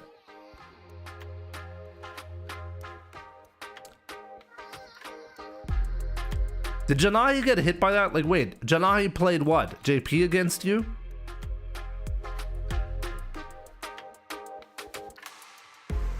It worked all the time? Really? Maybe you're the only Akuma in the world who knows how to do that. Only. Okay, JP and Terry, right.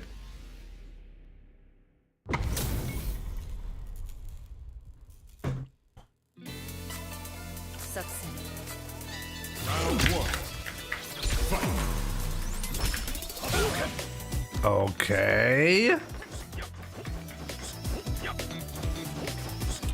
That's difficult.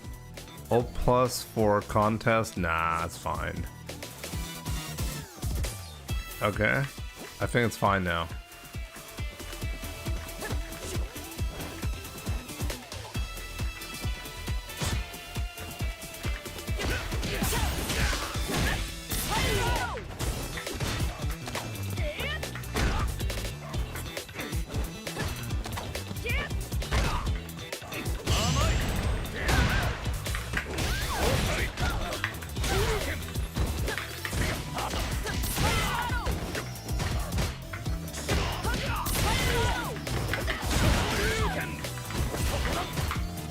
How long does the message stay?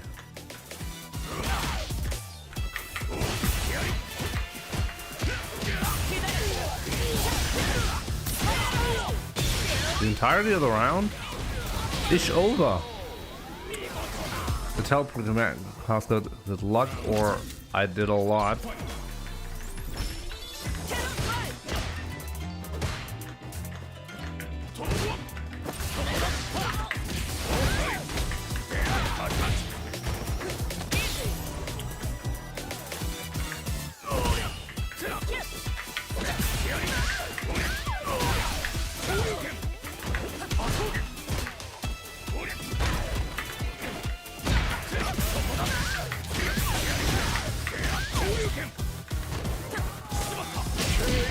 Twice, you messed it up twice.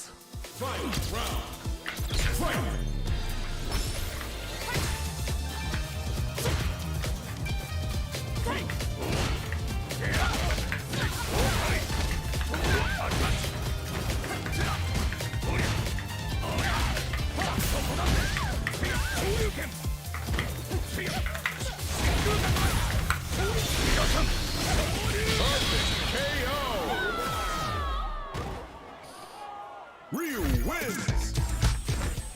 Round 1. Fight.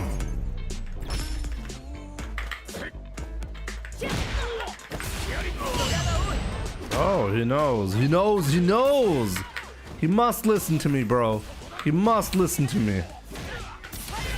I'll do it again for fuck's sake. Whoa.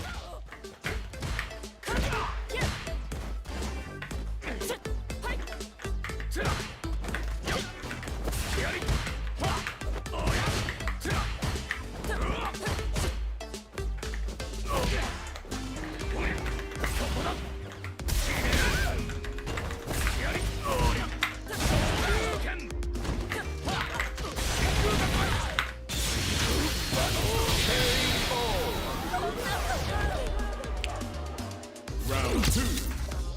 Fight.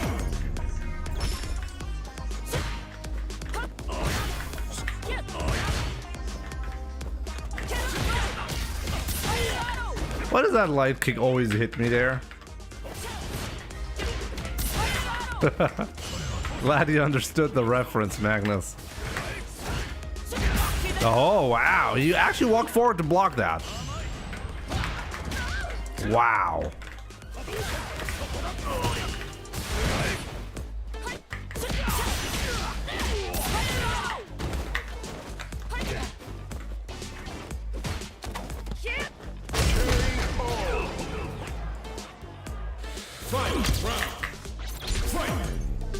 No, the level 3 without the cinematic does not do more damage. It actually does slightly less damage, but you get Oki. So in some instances, it's optimal. It used to do a lot less than the cinematic version, but now they're similar.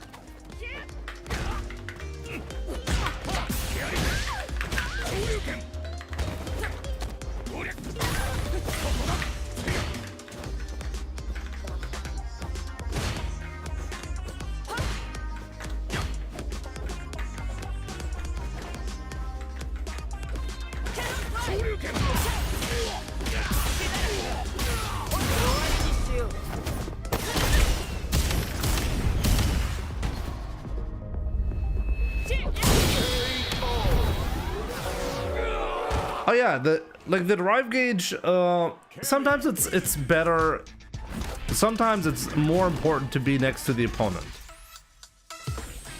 But yeah, most of the time, for sure, the cinematic is simply better.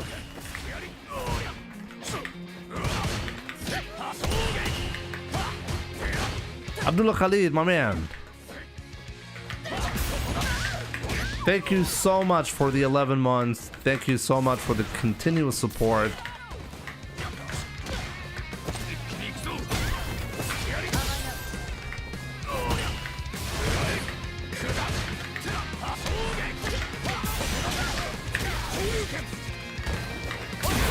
That's fine. That's fine. That's fine. That's fine.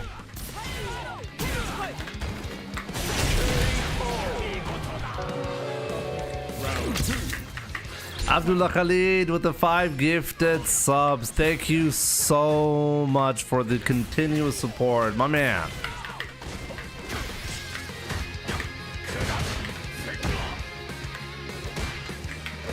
Why is Caldi so good at this shitty game? I'm always shocked. This guy's always like 1600 MR. What's going on?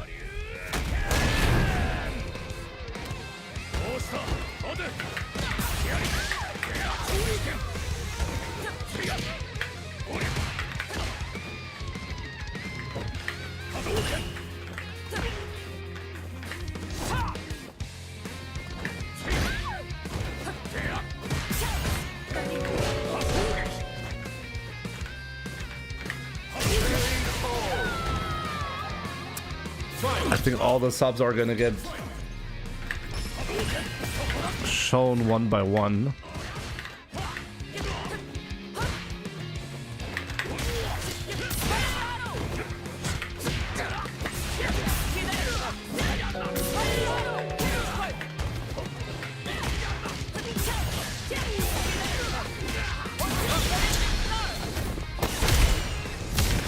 I'm trying to do a DP and I cannot decide between the DP anti-air and the crouching fears.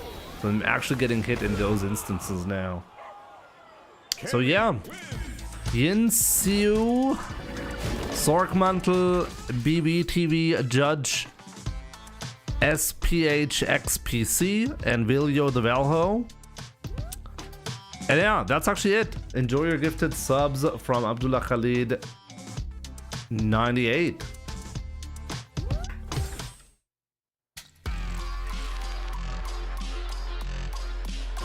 He's too passive, so he gets overrun. Maybe? So maybe I should just be more aggressive? You're right, I actually have a pretty passive approach against Cammy. Maybe against him specifically, this is not the way to go.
Overhead tech keep to working in Cammy? What is the overhead tech? What controller do you use? J Rubio's. I'm using a Corsair Nova Blade Pro leverless controller. My meal was fantastic. Back to the grind. Yeah, keep up the grind, my man. Good luck with your grind today. I used to be Ultimate Master with Cammy last season. I'm just quite rusty with her at the moment. Caldi, I swear I'm gonna 2-0 you next time. I'm so pissed off about that.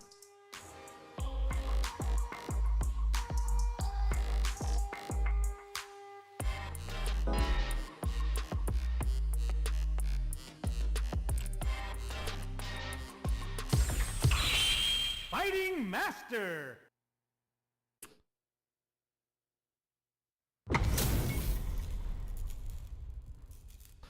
Fighting Masters. The Mew. He's choosing the ugly Cammy. He's choosing violence. Do you mean I'm buying a new car? What did you decide to buy?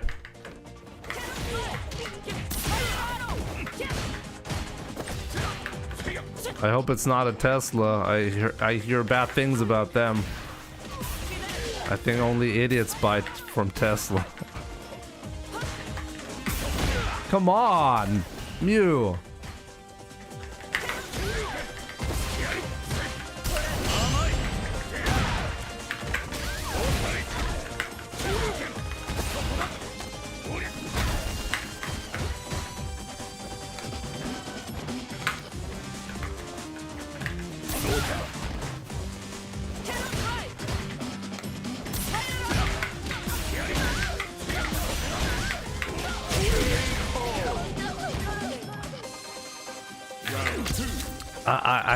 I do drive a Tesla, yes.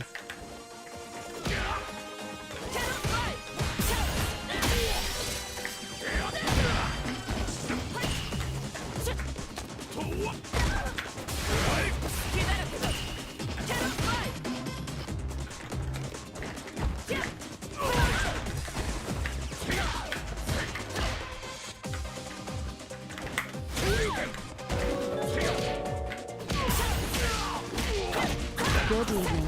He is in a CTW.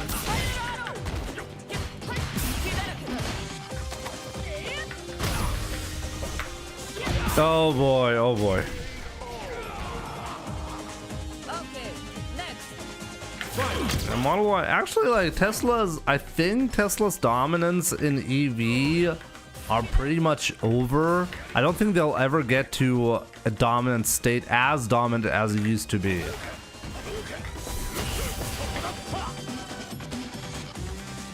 Like in 2022, when I got my Model 3, the EV space was very different from what it is today. You know, like nowadays.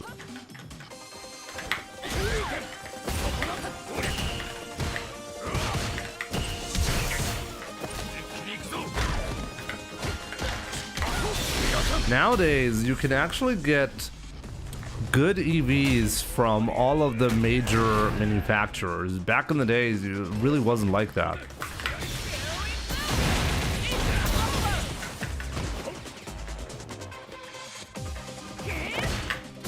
Come on.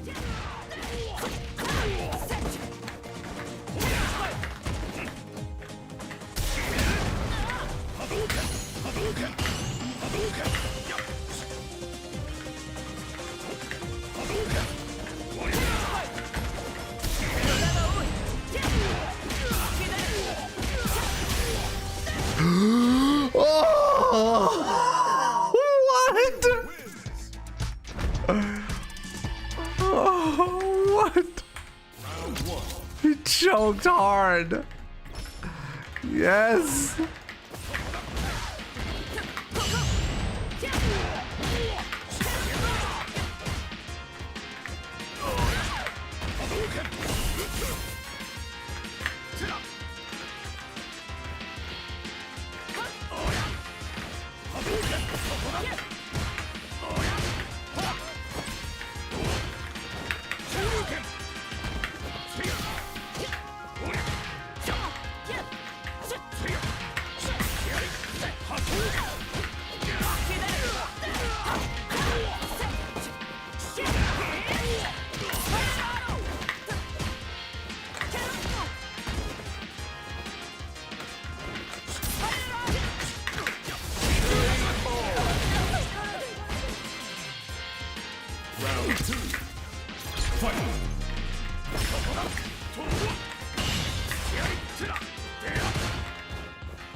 Was that worth it, that reverse cancel?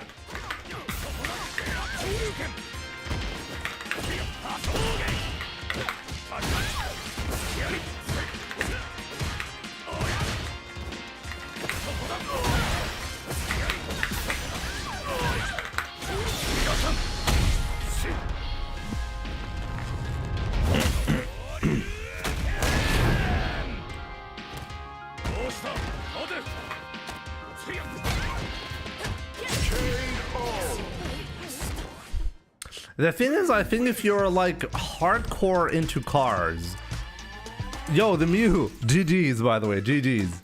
That was such a heartbreaking drop from you, my man.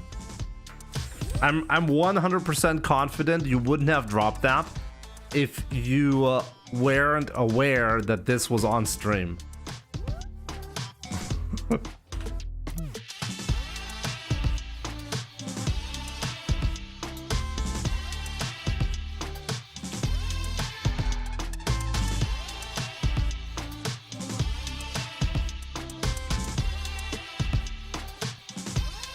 It's a Ford Taurus 2026. Okay. I have no idea what type of car is that even.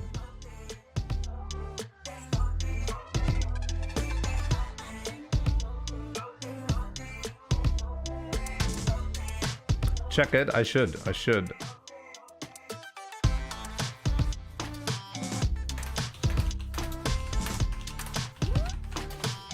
The thing about cars is I'm really not a car guy. And as a result, I don't have this emotional attachment to like gas cars, you know. At the end of the day, like when I got my first car was a Toyota Corolla, and that was in 2010. That was my first car, and I loved that car. And even back then, I was like, I couldn't even imagine driving driving a car without having to manually shift. That was something I definitely liked, you know. And I guess this is like some kind of like, it's kind of typical. A lot of people are like, oh, okay, if you've never driven an automatically shifting car, like you're gonna be like, oh, I love shifting manually and stuff like that, right? There was a time when I was talking like that, but I don't know, like the more I drove, the more I honestly didn't really care much. I wouldn't really call myself a car guy, you know. And I think as a non-car guy, like somebody who sees cars as utility items, you know, I'm pretty happy with the Tesla because I actually get utility out of it in a way that I don't really get out of a gas car. So I can definitely appreciate the pros about it, but there are definitely some downsides to it as well. Honestly, I don't know how to say that in English. Ahmad, that's why I say it in this awkward way. Tell me how it looks. Okay, let me see. Ford Taurus 2026. Show me images. Oh wow, it actually looks pretty sick.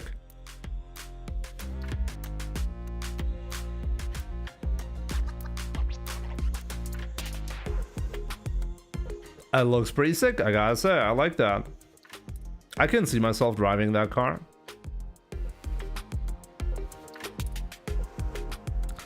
I don't really like the shape of SUVs, you know? So I can definitely appreciate your choice about the Ford Taurus.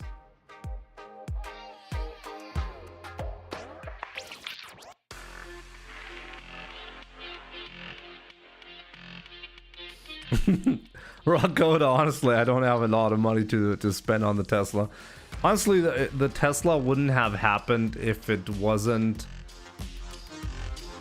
a business expense for me. If it wasn't a honestly, in hindsight, if I had known how tough the time would have been when I ordered the Tesla around the time when my mom was hospitalized, and like life has really changed a lot because of it. If I had known in advance how it would have turned out, I wouldn't have bought the car. Not because the car is bad, but because the monthly payments aren't that easy. You hate what? I don't hate SUVs, but I don't particularly like them either, you know? That being said, if I could choose again, I'd probably get a Model Y over a Model 3. And that is, well, pretty much an SUV. No, it's not a 100k car. It's a 50k car. I think a lot of people think like Teslas are outrageously expensive. They're really not. In fact, I think a lot of people get Teslas because they're actually quite cheap for what Tesla offers. Similar offers from like VW, for example, often come in at a more steep price.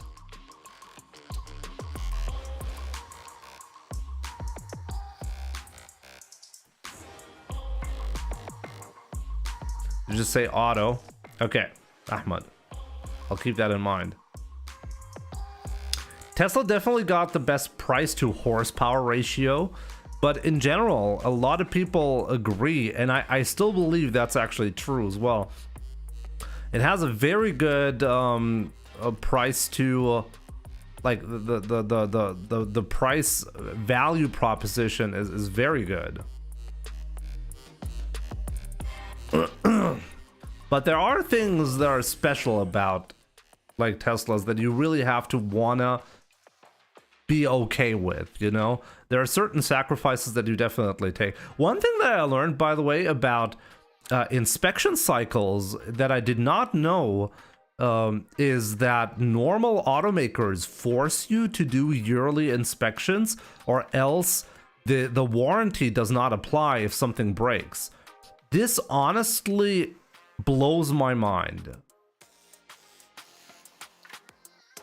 Actually, Ahmed, it's kind of funny because the Tesla interiors nowadays, if you buy a Tesla, any Tesla, does not have any like hard plastics in the interior, and that is not even true for upper class Mercedes cars. You still get hard plastics, which feel very cheap, in 100K cars from Mercedes. You don't have that in Tesla, which is Tesla's interiors are not bad if you like the minimalistic look. That's obviously like, that's something you have to like, obviously. That's a preference. But when it comes to materials, almost nobody offers the interiors that Teslas nowadays have. They obviously they started in a different spot, but nowadays they do not actually have hard plastics anymore. Mine does. Mine does.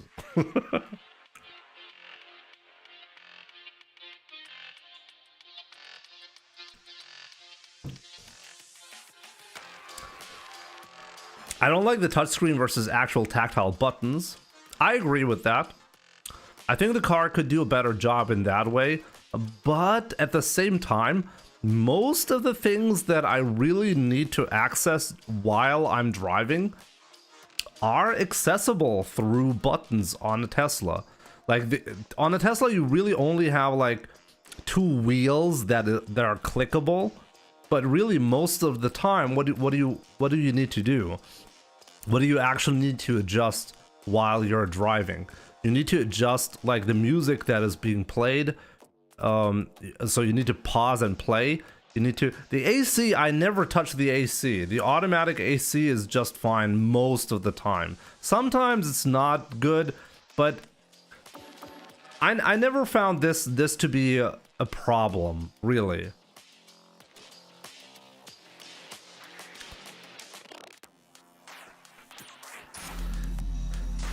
Now, Tesla or BYD is the best? I don't know, Oniyakuma. I cannot like talk about BYD because I've never driven a BYD.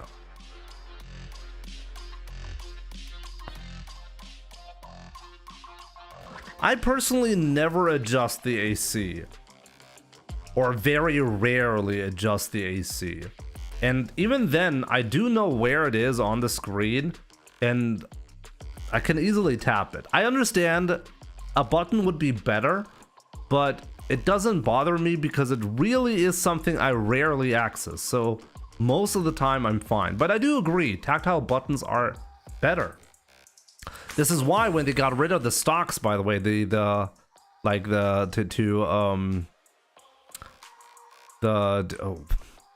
turn signal, the turn signal stocks. When they got rid of them, rightfully so, Tesla got a lot of backlash on that. and nowadays they put him back in. They put him back in because it was just a shitty idea.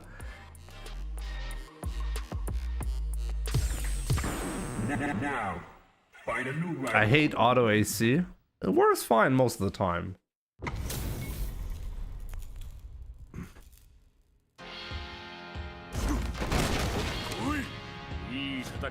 I do agree, by the way. You really have to be okay with the way you control your car when you're in a Tesla. Wow. And I'm pretty sure there are gonna be there's gonna be like people who are gonna drive a Tesla for like a day and they're like, wow, this is the shittiest thing ever. So I can see that. But if you're not as bothered by the controls, for example, then there are a lot of good things that I can say about Tesla.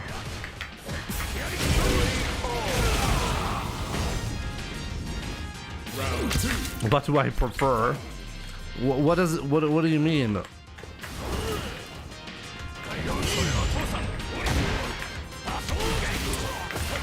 How do you compare Tesla to a game?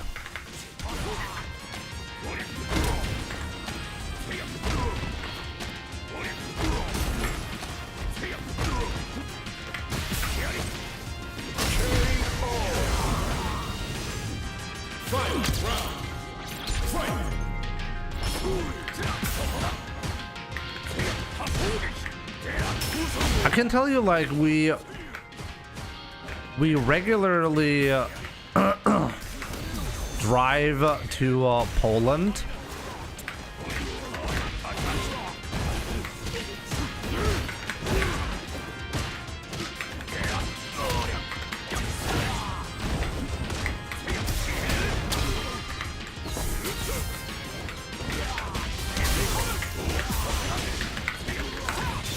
We regularly drive to Poland, and from where, like, that's like a trip of 1,100 kilometers. I don't know what that is in freedom units. You can look that up. But it's quite a significant trip.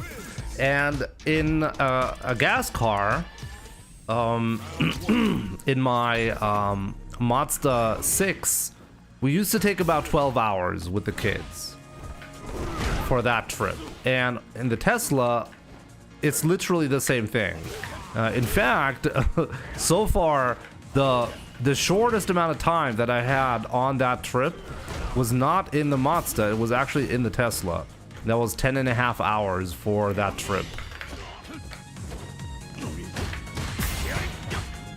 So the bottleneck, at least for long drives with kids, is usually not charging.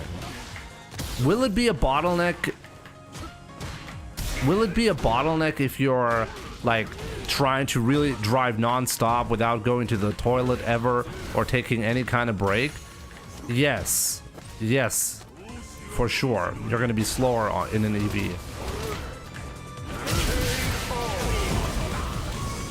But I would consider for normal people with normal driving patterns, it's not a big sacrifice.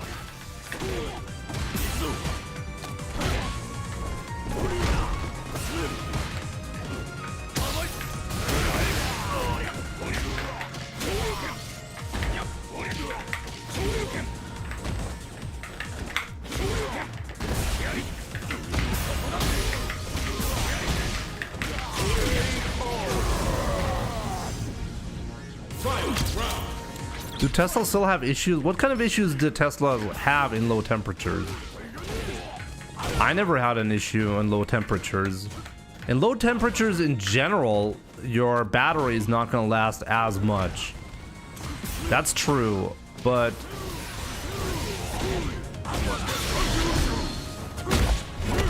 this is something that's something you definitely have to keep in mind. Your range drops by about like 20 to 30%.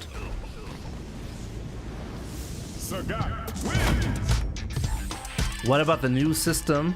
Tesla does not have any kind of like improvements in charging speeds ever since I got my car in 2012.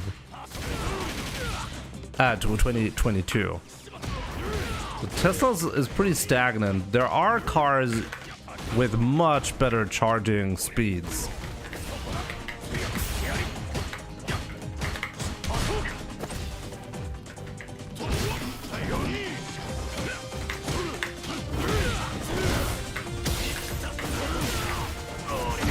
Wow.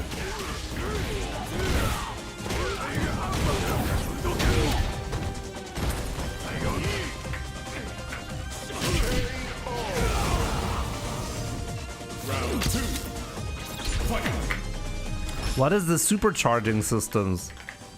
You mean the supercharger network?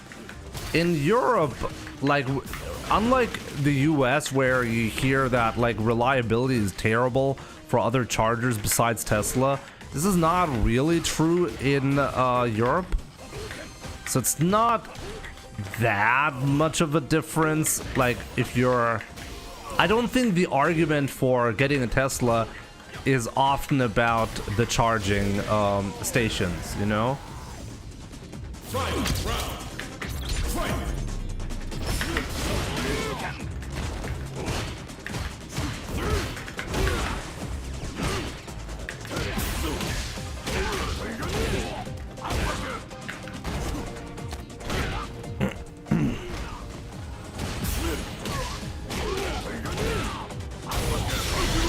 Am I dead?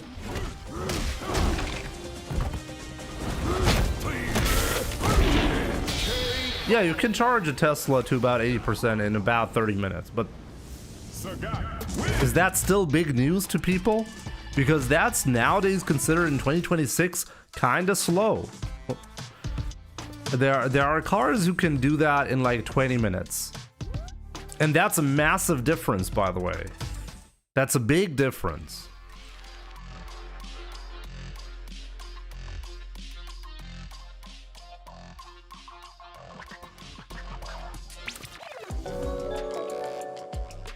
Is 30 minutes good? It depends on what your expectation is.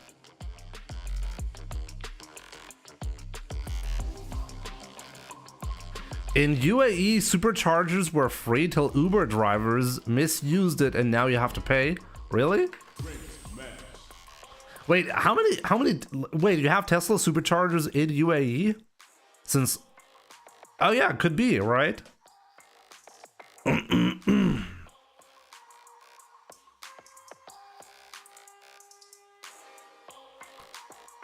That could actually be true. Bizarre Wolf, thank you so much for the 3 months. Really appreciate it. They got everything. I gotta meet up with like I was editing today. I was editing the clip where Janai, he told me that I need to like not eat for a couple of days and then come over to his place, and he's gonna make sure I'm gonna like eat non-stop for several days so I can like put on even more weight. I know Middle East is not just a desert, I'm well aware. I have not been to any of the let's say how do I say this without being disrespectful to my own people? I've only been to Syria and Lebanon so far, you know? And Syria, even that is not even true, really. Lebanon mostly. Only Akuma knows what I'm talking about. Full disrespect to me. The argument for not having a Tesla is Elon Musk. I can understand if you're fundamentally disagreeing with the politics of Elon Musk, you know?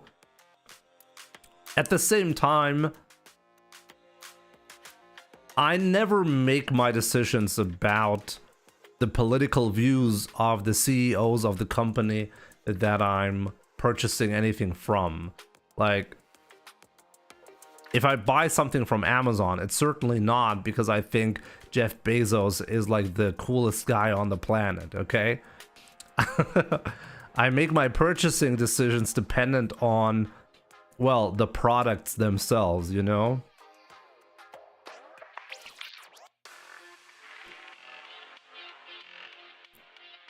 I want to get political.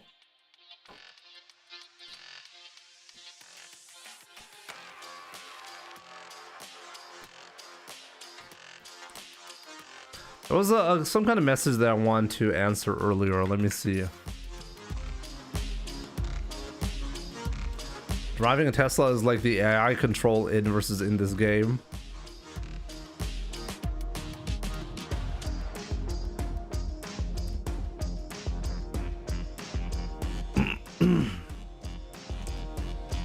As I said, Ahmad, by the way, if you're gonna be doing a road trip, I hear people take, like, if you regularly drive very far, like really far distances, and you're the type of guy that is like, okay, I'm gonna be driving 10 hours straight, no breaks, you know, if you're really that type of guy, I agree. I think it's a bad idea to get an EV.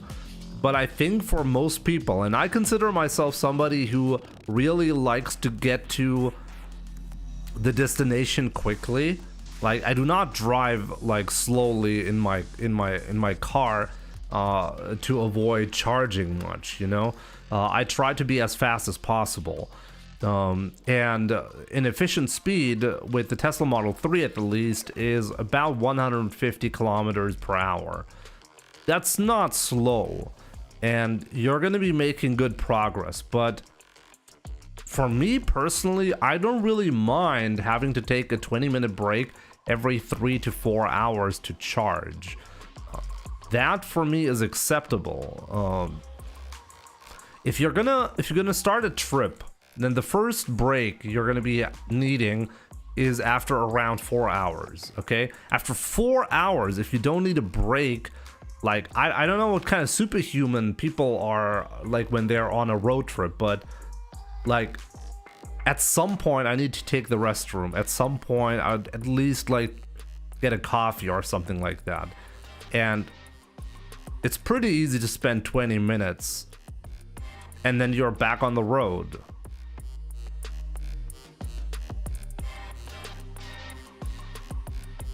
You're not going to be able to drive like constantly at 150 kilometers per hour. Most of the time you're not going to be able to do that, but whenever I can, I can. And you're right, you're not going to be at 4 hours. It's more like 3 hours from 100%. You're right about that. But even then, like, I made up time by driving that quickly. So now the charging, okay, I have to charge a little bit more than I would have if I had been slower, but the time that I'm losing by going slower is not worth it.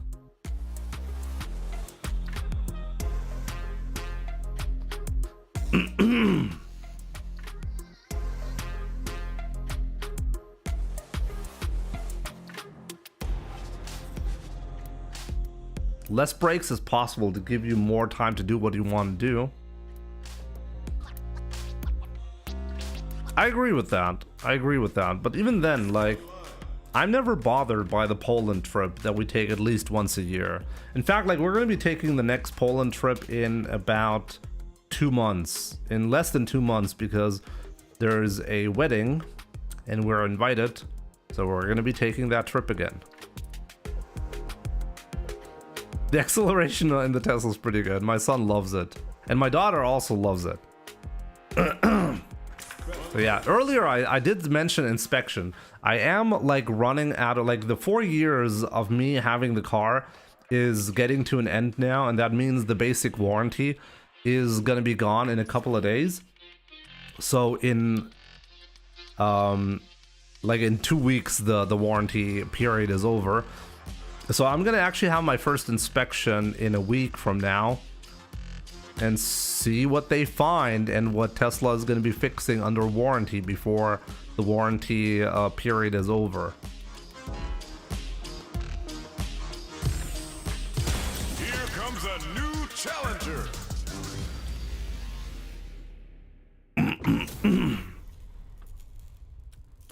I mean, a standard, it really depends on, like, how much are you going to be insuring the car. are you gonna have like, I'm not sure what the terminology in English is, by the way, but in Germany you can make a difference between, do you only want to cover like somebody else's car in an accident, or do you want to have your own car covered as well, you know? And you're not going to be covering your car if it's literally falling apart and 20 years old. You're like that kind of insurance would be too expensive and unnecessary.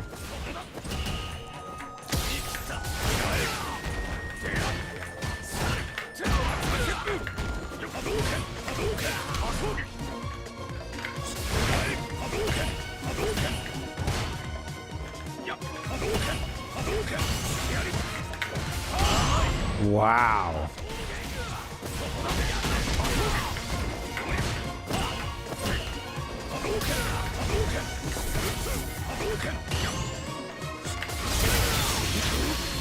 That was very good.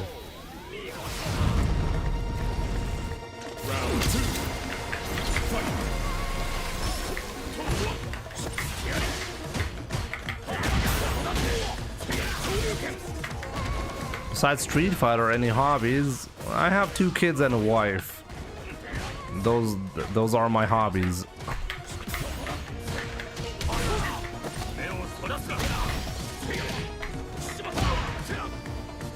Oh, he could have killed me there.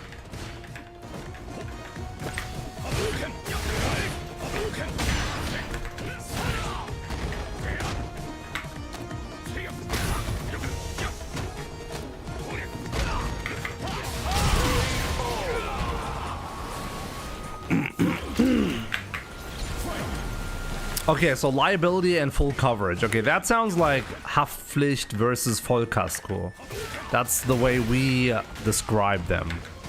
There's also something in between, Teilkasko, where you basically get like some things covered, usually like the windshield, for example. If it has a crack, that would be covered under Teilkasko. Uh-oh, did I just die? Oh, you fucked it up.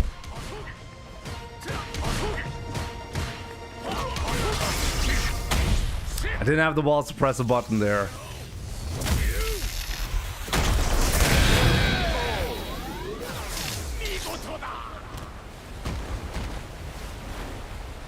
So yeah, it's actually hard to judge. I'm not quite sure how much more expensive that is, like compared to a gas car. I wouldn't actually be able to tell you that.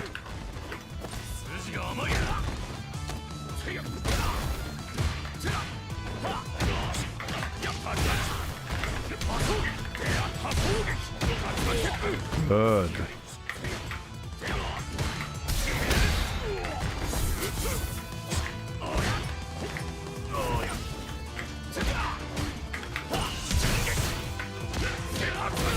Could have killed me, my man. Could have killed me.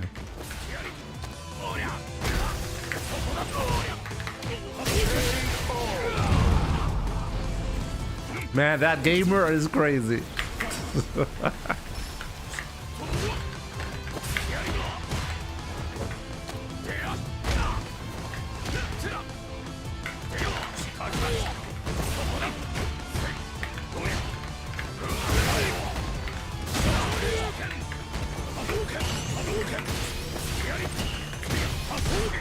He will never press that button.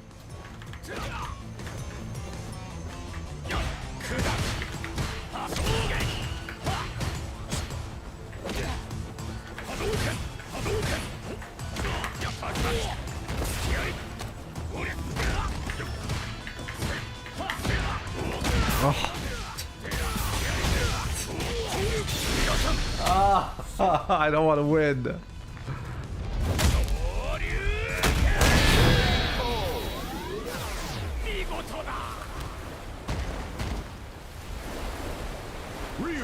Insurance still tries to scam you with using cheap aftermarket parts to fix your car, which is why here in Germany, they're like, you can insist in the contract that you're able to, you're allowed to go to any body shop or like any repair shop that you like. So whatever parts they decide to put in the car, that's what they're going to be putting in the car. So you can, I'm not sure how it works in the US, but you can definitely have that as part of the contract.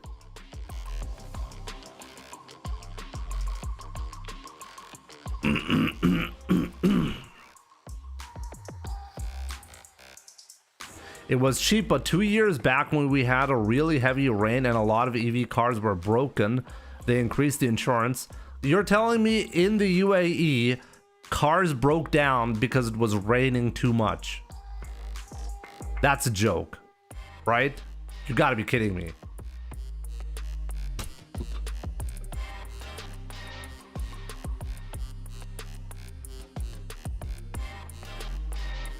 I'm sorry, but I don't believe that, okay? I think if you're a car manufacturer and you're making a car that literally doesn't survive rain, then you should go bankrupt.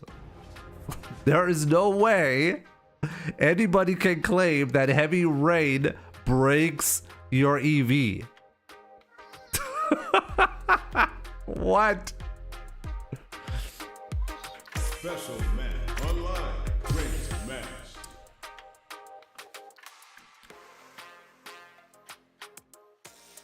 That's exactly what happens. How? How does that happen? How does that happen? Like, what's the technical problem in an EV that makes it so that if it rains, the car has to stop? I never had to stop. Oh, he's talking about floods. He's when is your car? Which car? Wait, what? Oh, okay. That is something. Okay, that is a different topic altogether. Fair enough. I mean, we do not have floods around here usually.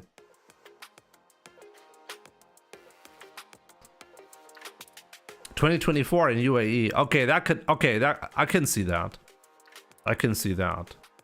That might become a problem. If your if your gas car gets flooded, that's gonna be fine for the engine? I don't think so.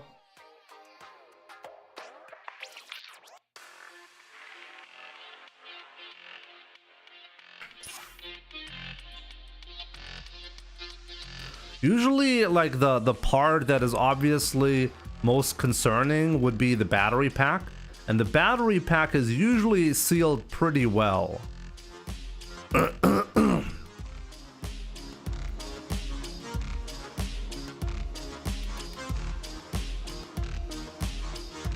I don't think it's like no, serious question here. Do gas-powered vehicles actually have an advantage over EVs when there's a flood happening? Do they have a higher likelihood of being okay afterwards? I think any car is going to be in trouble when it gets flooded. Player 2. Exactly. If any car gets flooded, you're in trouble. Exactly.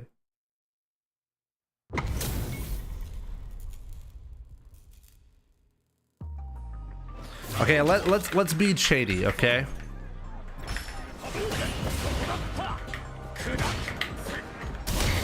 Ooh, out.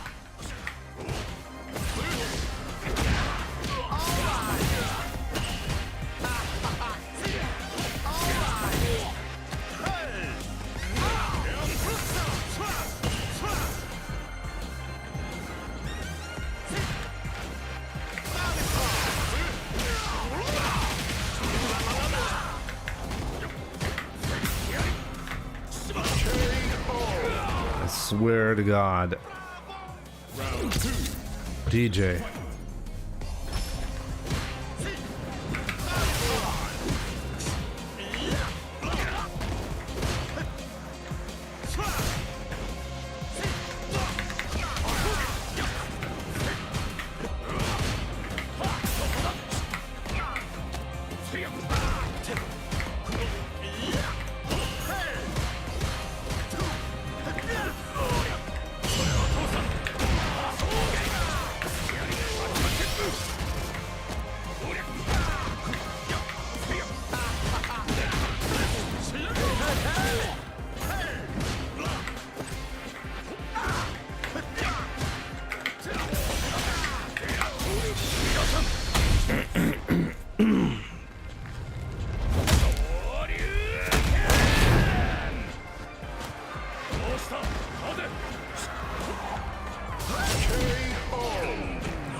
Woo.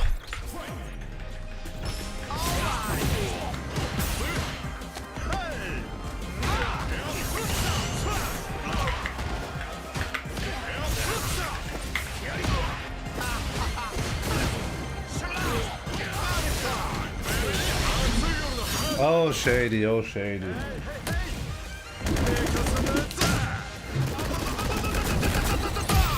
Perfect KO. DJ wins.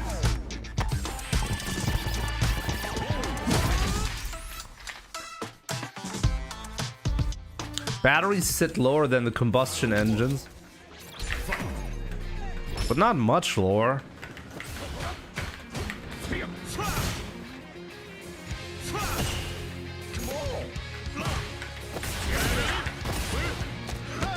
How do I play footsies against the DJ? I still don't know. Like seriously, how do I play footsies? I have to guess all the time.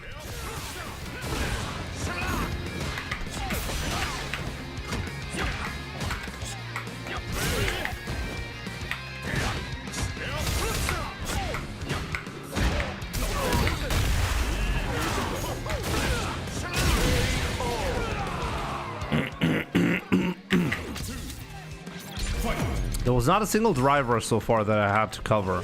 What do you mean?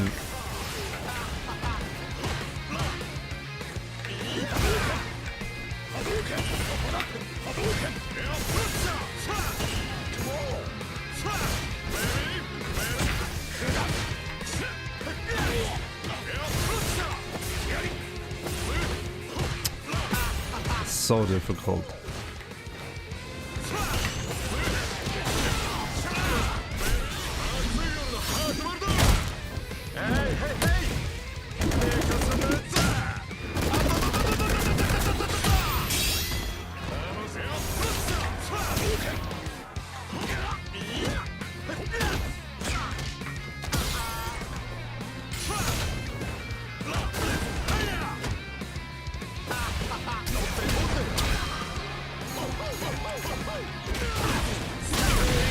God help me. DJ wins.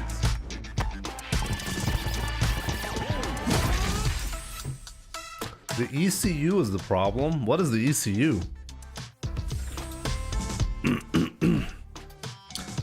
Janai. Kids are scared. What are they scared about? Because make sure to tell them they don't have to be worried. Daddy's never gonna drive an EV with them. They don't have to be scared. So I'll see you soon. The electronic control unit.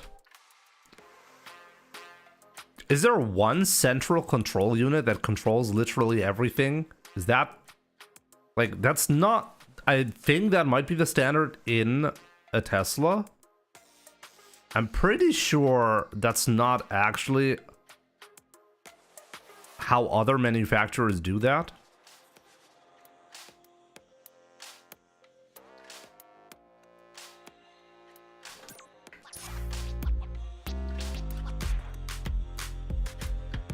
It's the main computer that controls everything. Mm-hmm.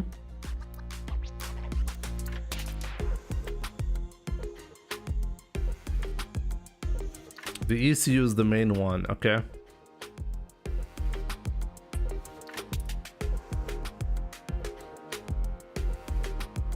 But as I said, like Janai, if the ECU gets hit by the water, like EVs and gas cars are not going to be any different. Like that's the same part. They're not different in that sense.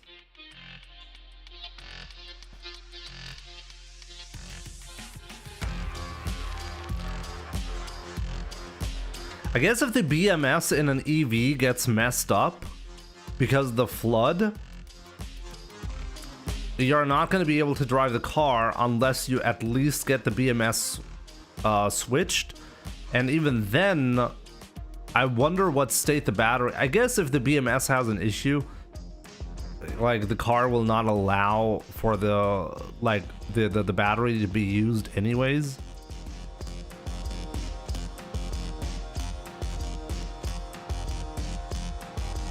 Now Lib Titio, like we were talking about, okay, is there a fundamental difference between an EV getting flooded and a gas car getting flooded? Like both options have a very high risk of getting totaled as a result, right?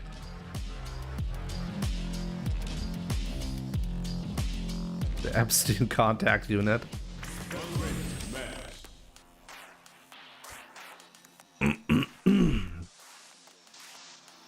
I mean, honestly, how many floods do we have, and how likely is it? I mean, we probably have some statistics about that, right? I do wonder, like, are the gas cars more likely to survive a flood? Like, in any flooding incident, do we have any statistics on that? A new warrior has entered the ring.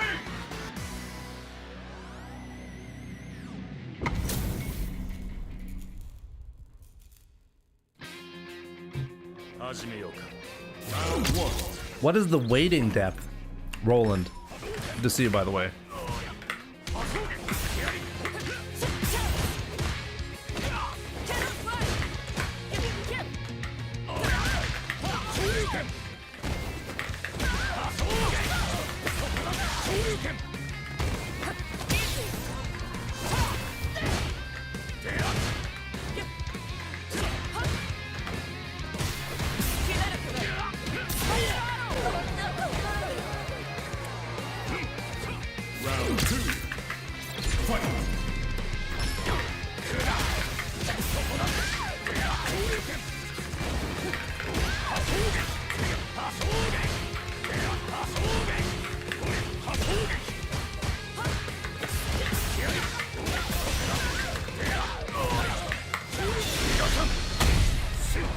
Yeah, Ahmad, I'll see you soon, my man.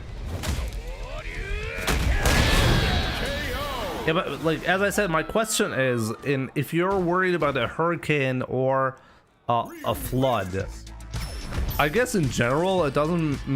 It makes a lot of sense to not get a new car, right? Get a cheap old one that you shouldn't be worried about that much when it does get totaled by a flood.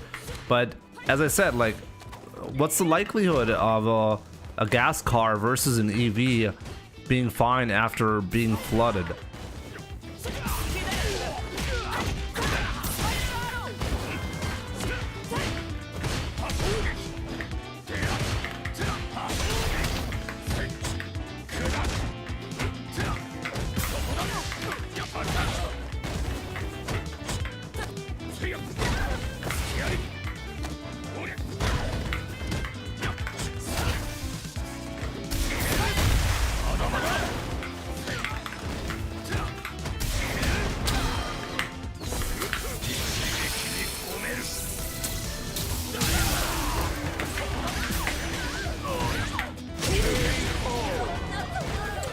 That's the recommended depth of the water that the car can go into.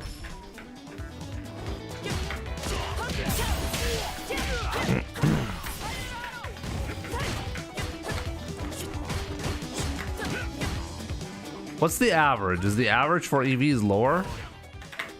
Ooh, outskilled.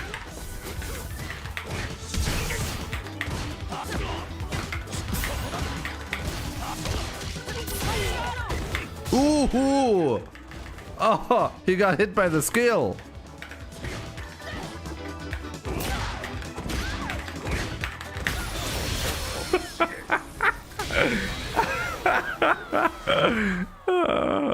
Ryu wins.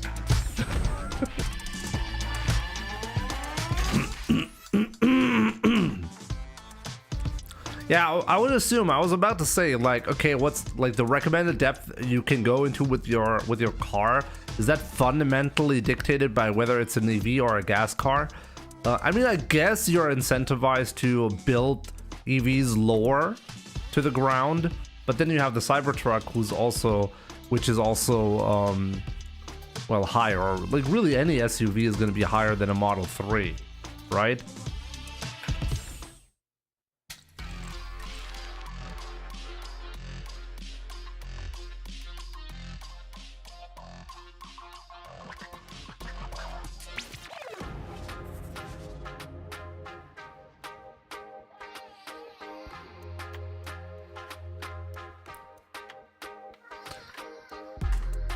Yo, EX on Spect, what's up? Good to see you.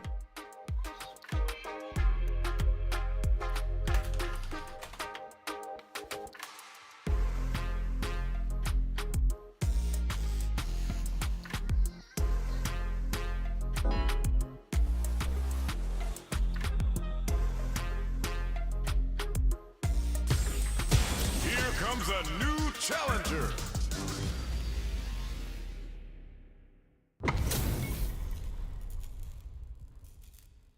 Yeah, Cybertruck is illegal. Cybertruck here.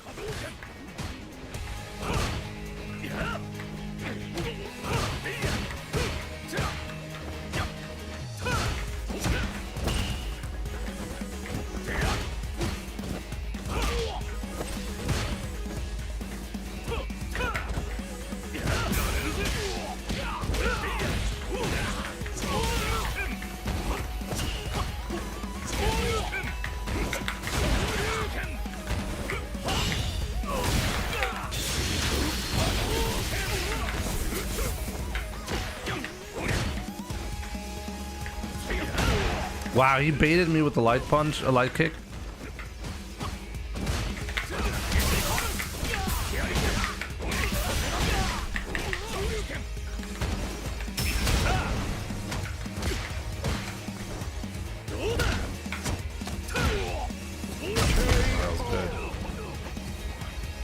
Round 2. Fight.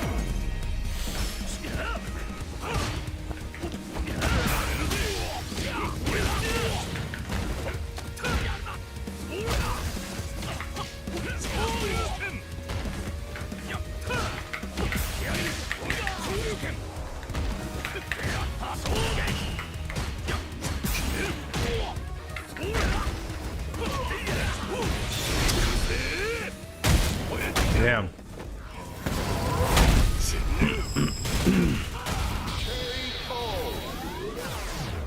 Actually, Silent Storm's kind of funny because the German manufacturers that are at home, they are closing all the factories in Germany, and guess who has the biggest factory to make cars in Germany?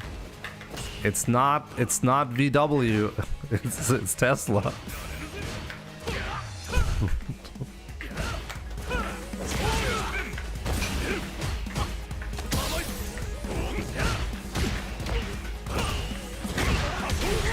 So if you actually want to support the local economy, it's kind of funny or ironic that it's not actually, I guess you could say they still have a lot of factories, but they're getting closed one by one, because in Germany it's more important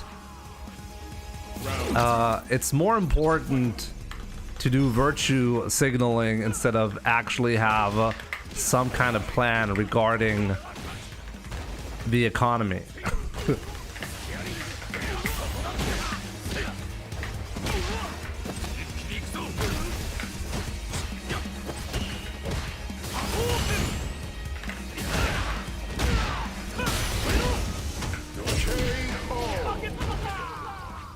Ryu wins. Round 1. Fight.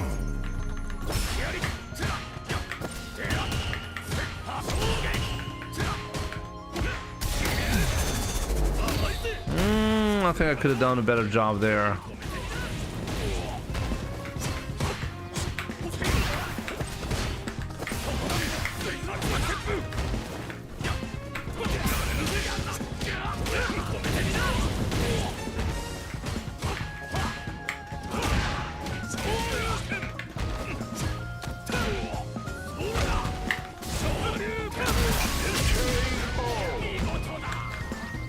Rahul, you want me to do a Ryu cosplay?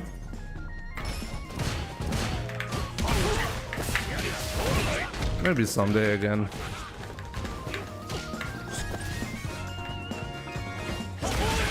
No firewall.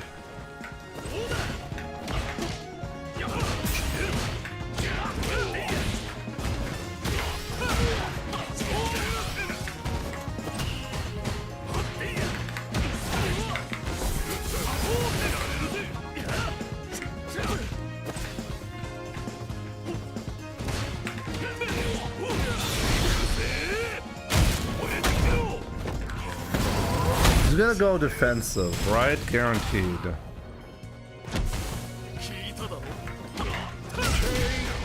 I find this amazing. This hard punch is designed for me to whiff a light punch. Good shit, Kame. The only electric vehicle I'm excited for is the Aptera. The CX of that thing is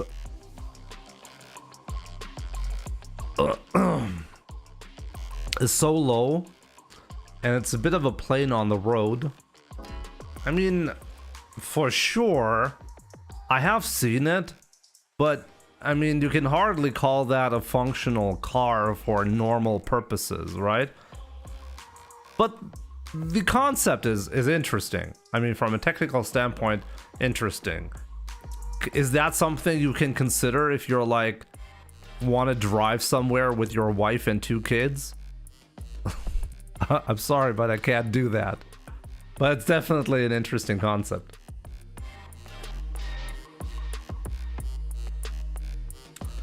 On that note, though, how long would gas stay good in a post-apocalypse situation? Longer than an EV would stay charged, surely. But would any gas even still be good after a year?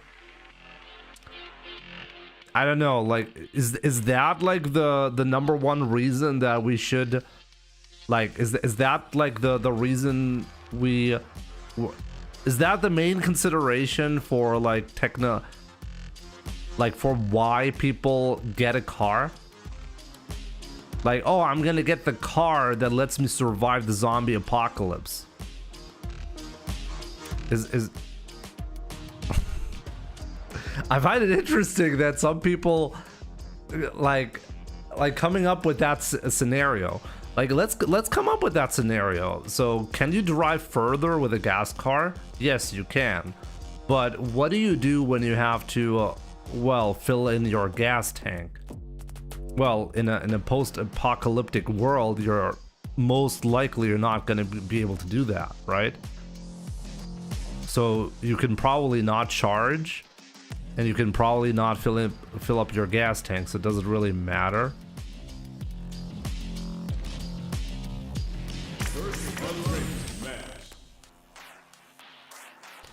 Fuel in the car typically stays usable for 3 to 6 months for petrol and up to 12 months for diesel.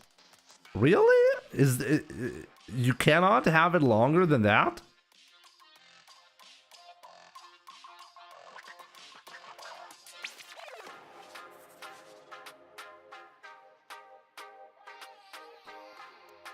This car discussion is wild. I find it interesting.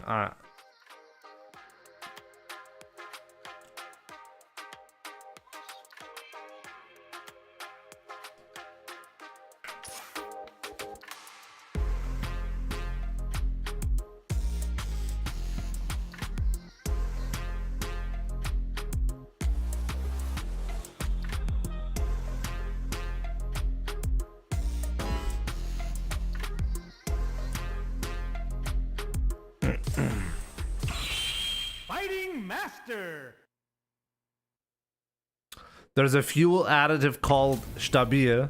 Really? Roland. Is that supposed to be a German word? Because Stabil in German literally just means stable.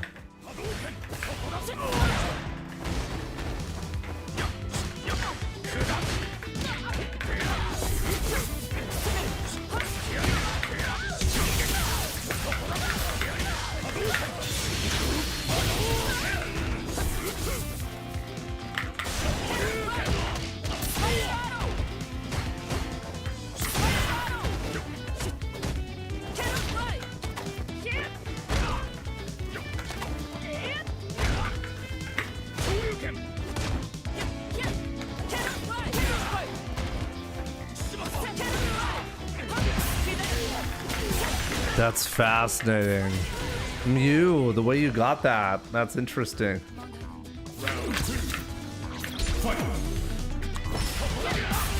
Yo, Jamel, good to see you. Oh, come on.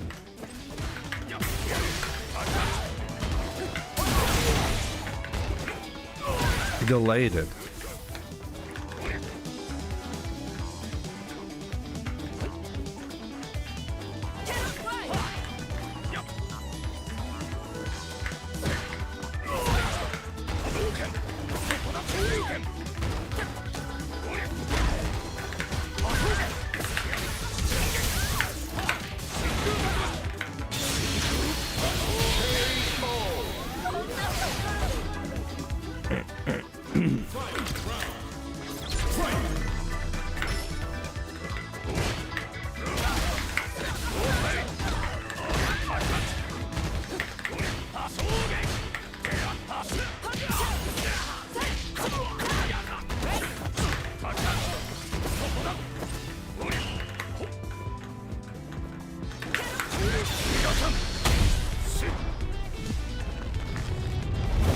There we go.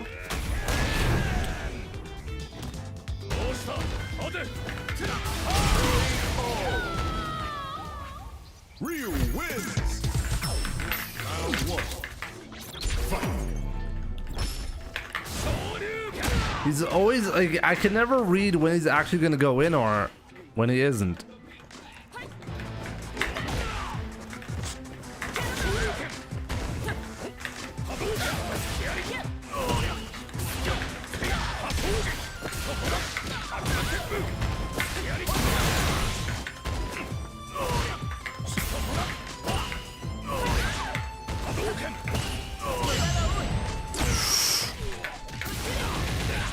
Oh, good side switch. I'm not dead yet. He's gonna jump. Oh, he didn't jump. Round 2. Fight.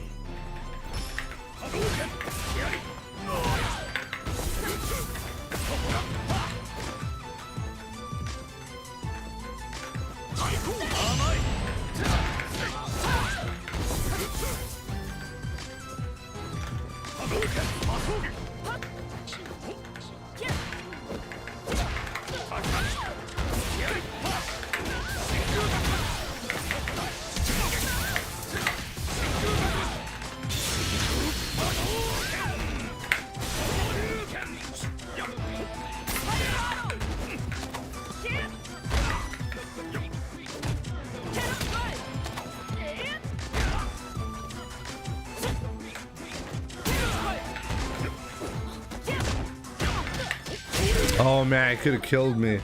Like, that was really scary.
That one was good. That one was good. Okay, you're not coming in. I'm gonna go grab you, okay?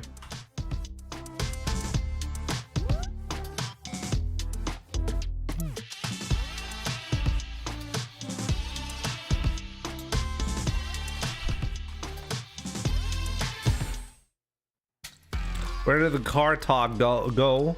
I'm finding this interesting.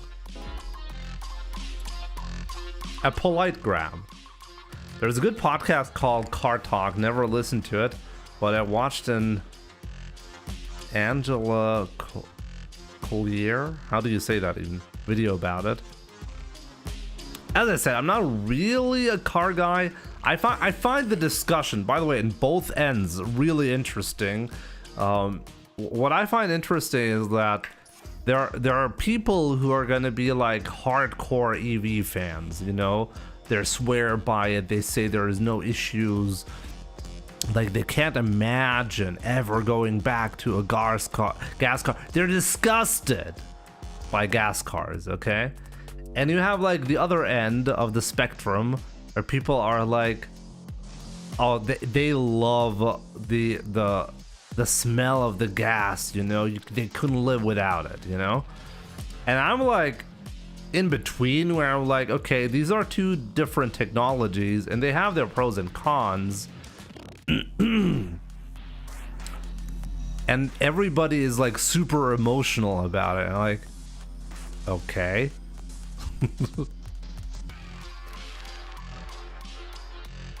For some reason, electric cars cost twice as much as gas cars. I think on the lower end of the, like, if you want to get a cheap car, then with the electric car like options are really limited, and mostly those are not replacements, you know? Like if you're like the fundamental difference I think with a gas car versus an EV, if you buy like a cheap car, you know, is that the cheap EV that you're going to be getting for, let's say, less than $20,000 or euros, you're literally not going to be able to do a road trip on that car because it would be way too painful to do that.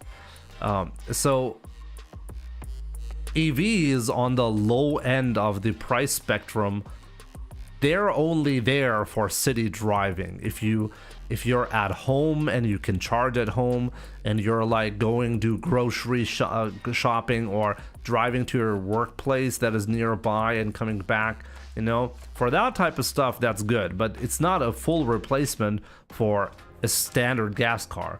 I think that's where like the fundamental difference comes in, where every gas car can be used to do a road trip in it. I mean, there are going to be less comfortable options for sure, but it's technically possible to do in any gas car. With an EV, I would really not say that. Yeah, there are full electric car options under 20k. The Dacia Spring, for example. Dacia Spring 2026. What's the cost for that?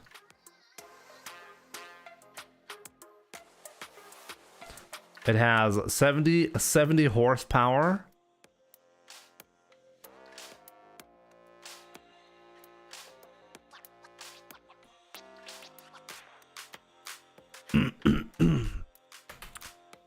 It can do 40 kilowatt charging nowadays. The new 2026 model can do 40 kilowatt charging up from 30, okay?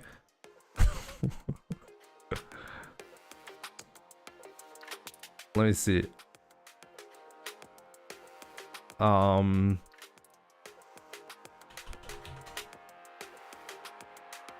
me see. In Germany, 16,900 euros to get a Dacia Spring in Germany. It's a full EV. But as I said, there's a big asterisk to that car. It literally cannot be used to drive far. It literally, like, you cannot do that. In the US,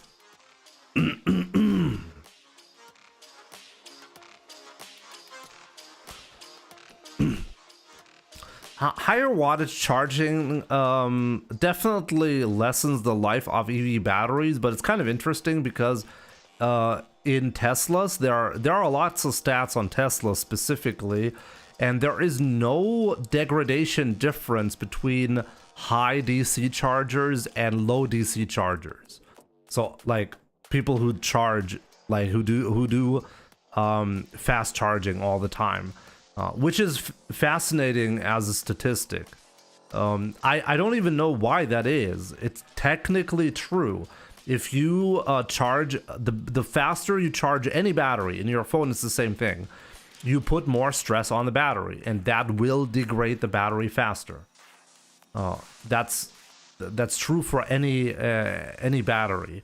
But for some reason, at least as of yet, for fast charging, at least Teslas, it doesn't seem to matter much. Why? I don't even know. And by the way, like the charging speed is highly dependent on the battery size. Like what is actually damaging is the the more battery cells you have, the faster you can charge with the same stress level for each individual cell. So if you just increase the battery pack size, you can actually charge faster with the same stress for any individual cell. So that is something to think about. This is why, by the way, the Dacia Spring only has 40 kilowatt charging, because the pack size is so small that, that's going to become the limit. It's called the C rate, by the way. If you have a very high C rate, like the C rate, like 1 C means you charge the battery pack, the entire battery pack, in 60 minutes. If you have 2 C charging rate, you charge it in 30 minutes. And so on, you know? And the C rate is usually what, is how we determine how fast the cells are actually charging. Like a Tesla, for example, can charge up to 250 kilowatt hours, at least my car, and the battery size is around 80 kilowatt hours. So that means my car charges at around 3C, like 3 times the 3C, okay? Because 1C would be 1C would be 80 kilowatt hours, because in 1 hour you would get 80 kilowatt hours of energy back, and that's my pack size. So if I can do 240, that's 3 times as fast, or 3 times as much. So that would take me 20 minutes. But that would be only if you do the charging from 0 to 100% at 240 kilowatt hours, which is not at 240 kilowatt hours, but that's not the case. You don't get the full charging from 0 to 100%.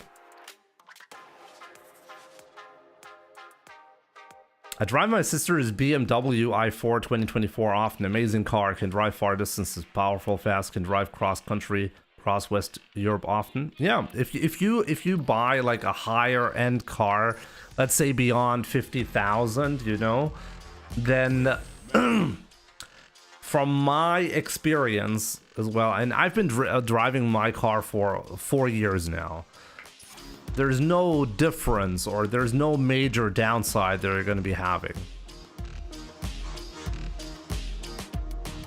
But yeah, if you go lower, then you really start noticing problems. Like if your car charges at like a speed of 40 kilowatts, then you're not going to be doing a road trip on that.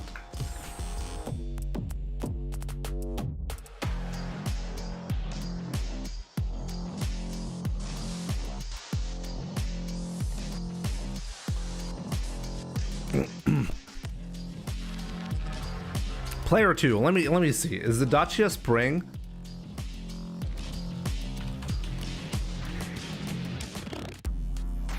availability, USA, price?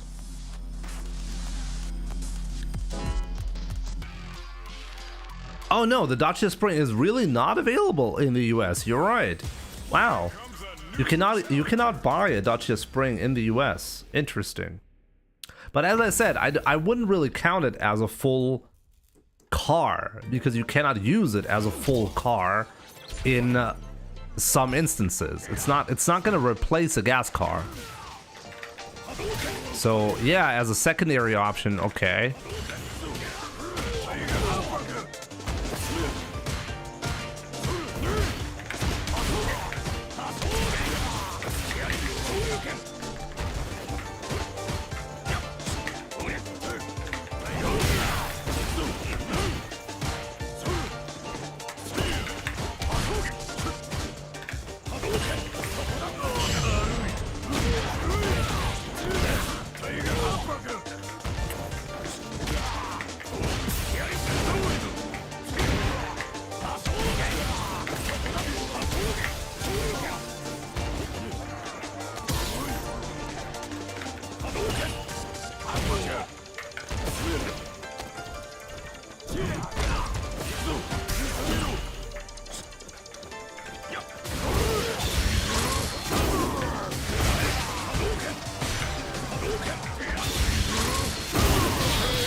Oh my god.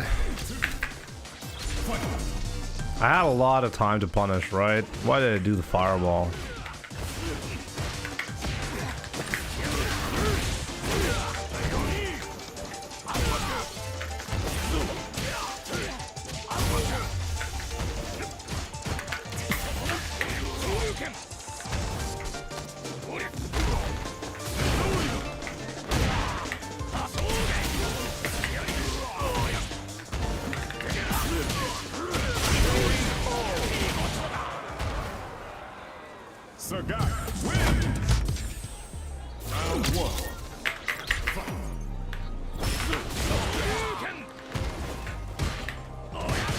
This is a good Smurf.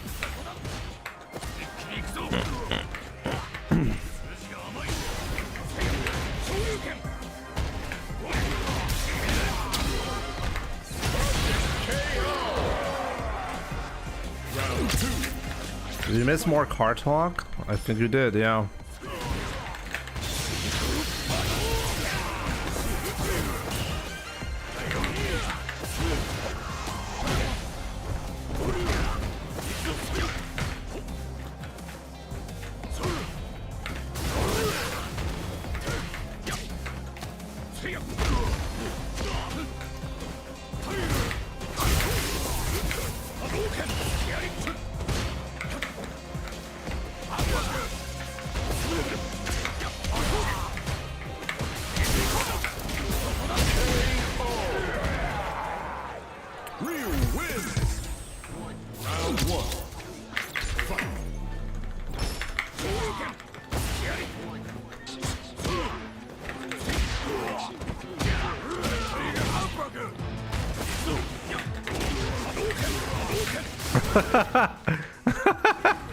The fireball combo.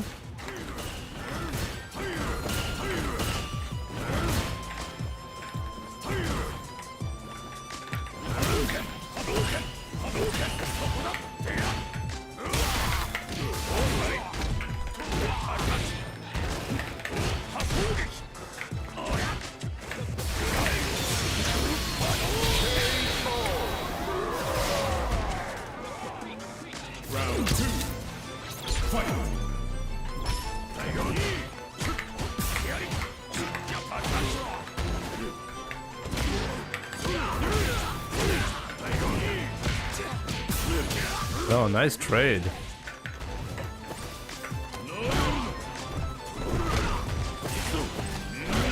Really?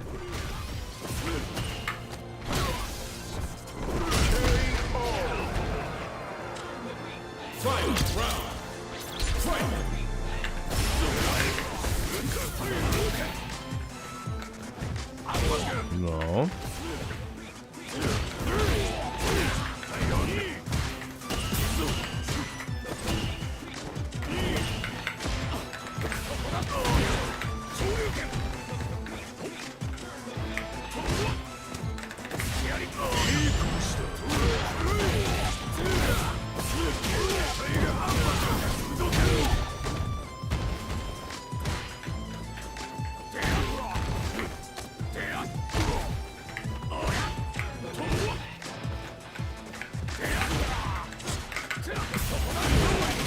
Cannot believe I didn't get that.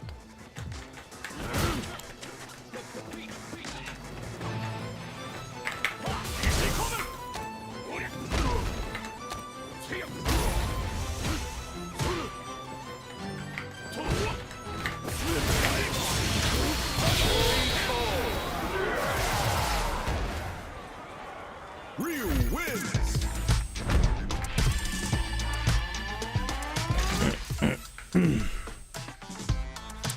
Okay, who's this guy with this name? It's not a Smurf. Just happened to have a high win streak here.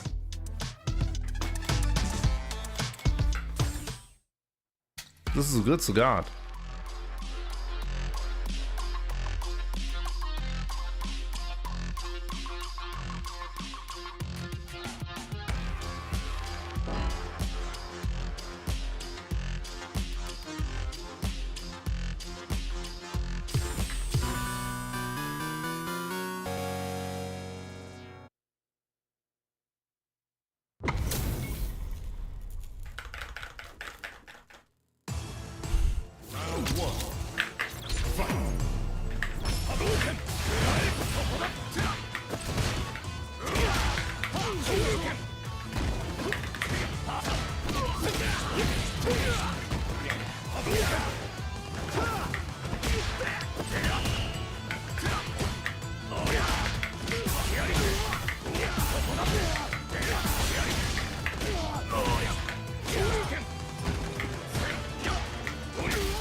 Really? Round 2. Fight.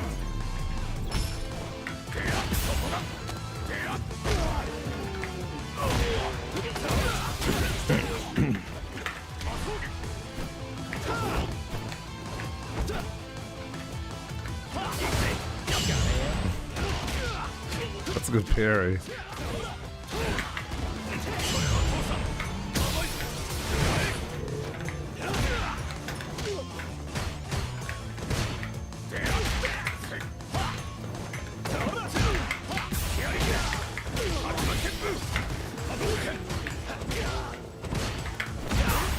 Oh, he has to sacrifice super here, and he's not even gonna do a lot of damage.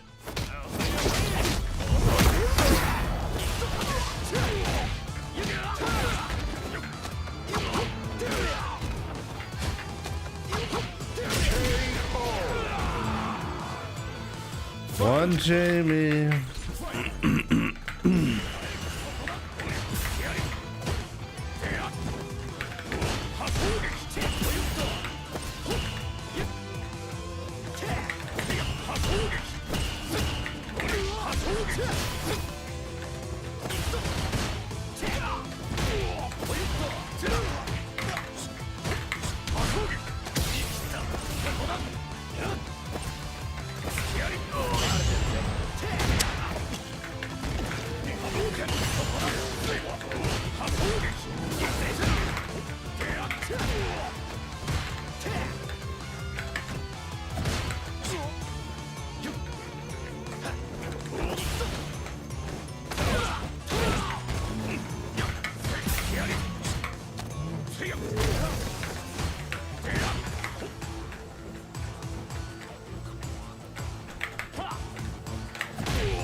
Ryu wins.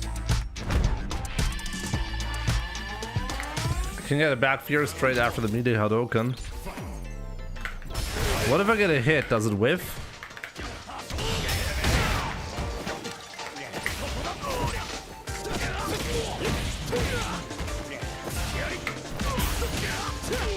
Okay, that's when he's going to be pressing a button.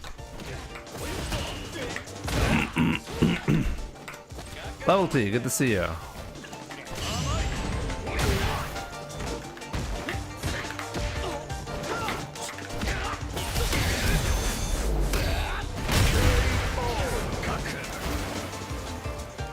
Round 2. Fight.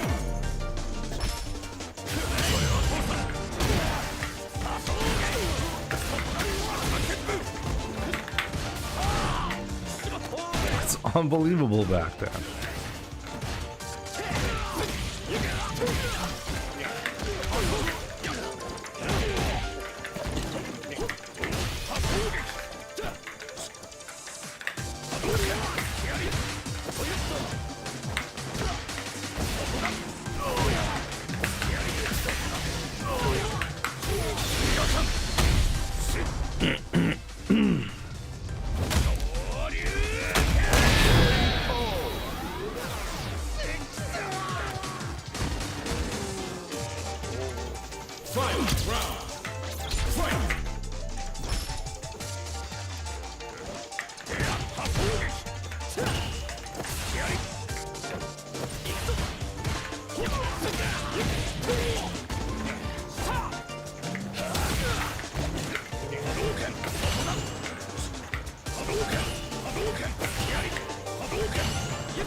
I guess a little bit too greedy with the solar plexus.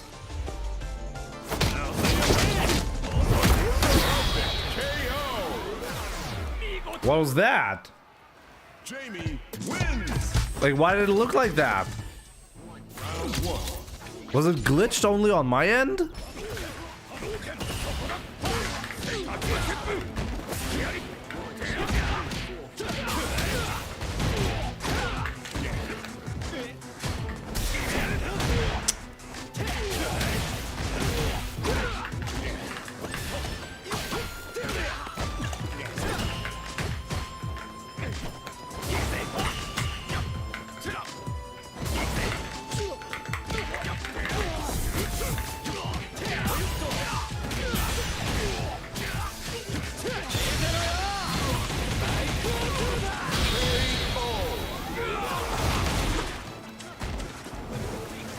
Started learning Japanese, man. It's rough, but I gotta do it. But I'm gonna do it. Well, good luck with that.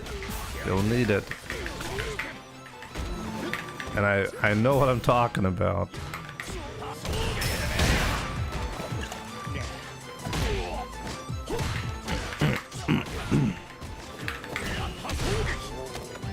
Whoa.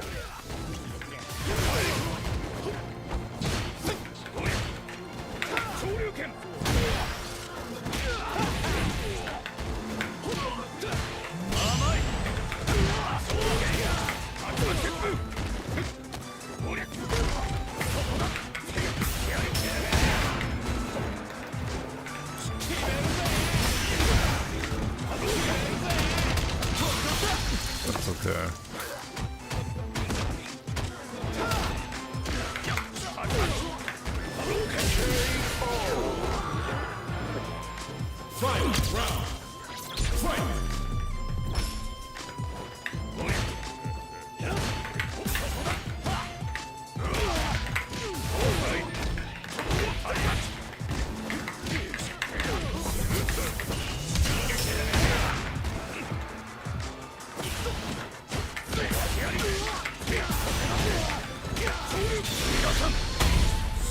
The Jamie player was trying to avoid morphing to another human for a second.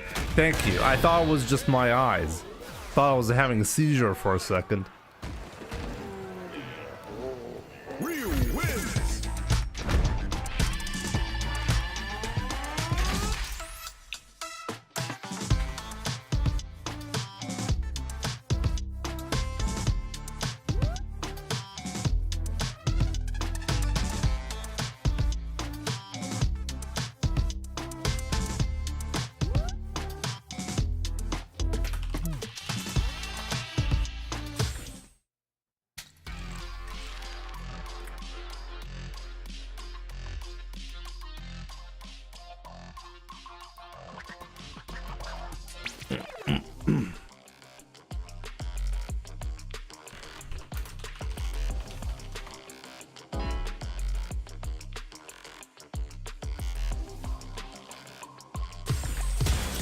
Comes a new challenger.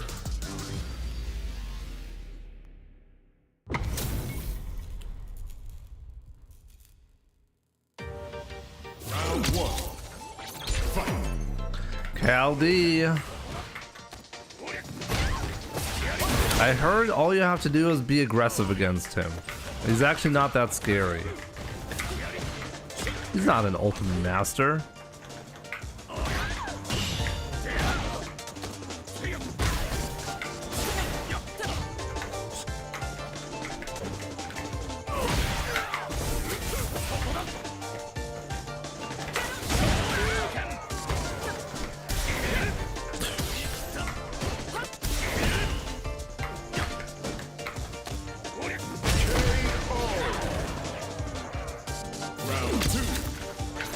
A lot of Camry today. Can't have enough Camry.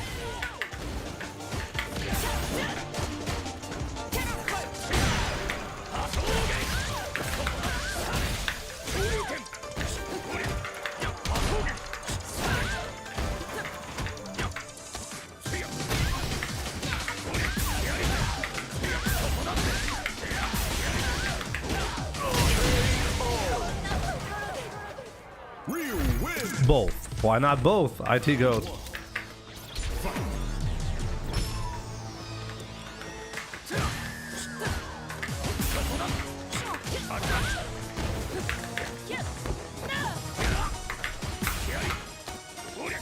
Calderon.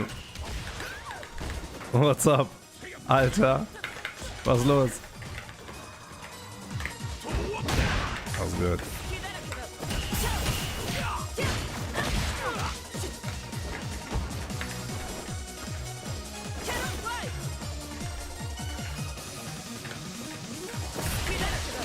Oh.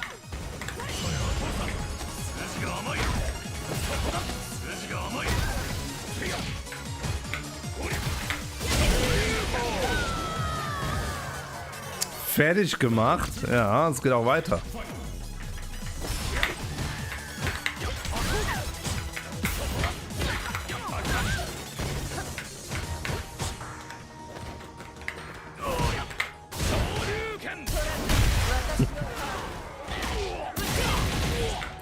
Noch nicht fertig, okay?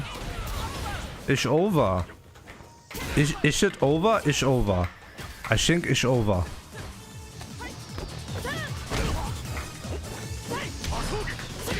Oh wow, he clipped me on that.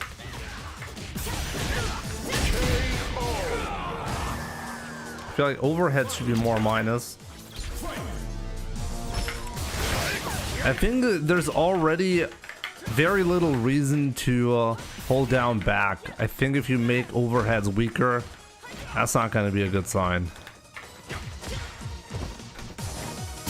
That was good.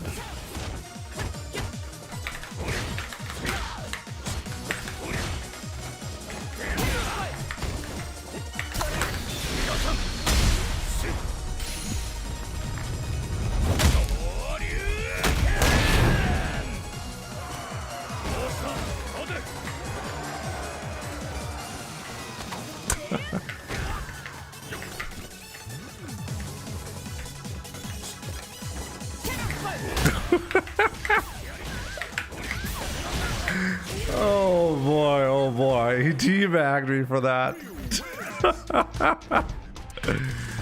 Oh boy. Caldy, GG's. That was a good one.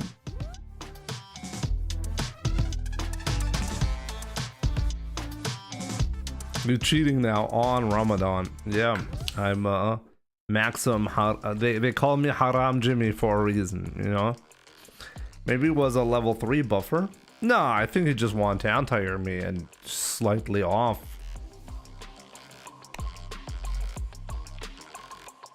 I did call the 2-0, yes. I needed to show you.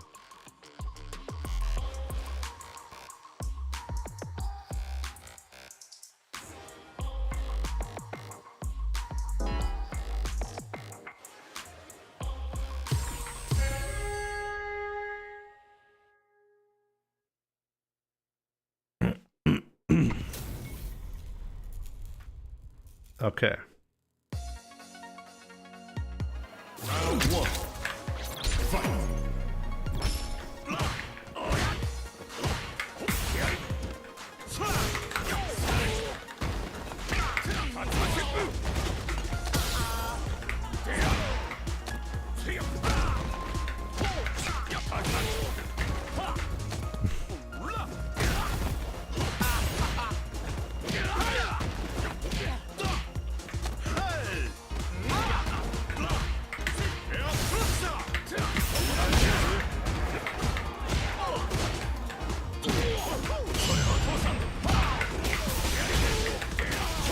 I shouldn't have done that.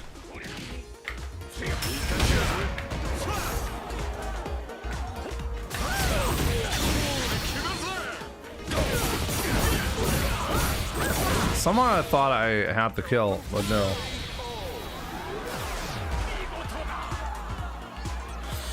Round 2. Fight.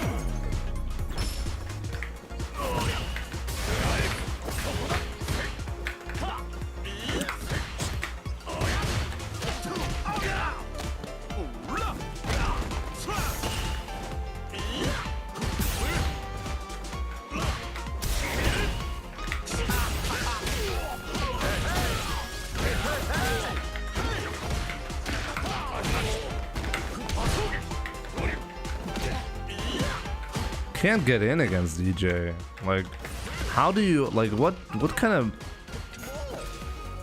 strategy do you play here?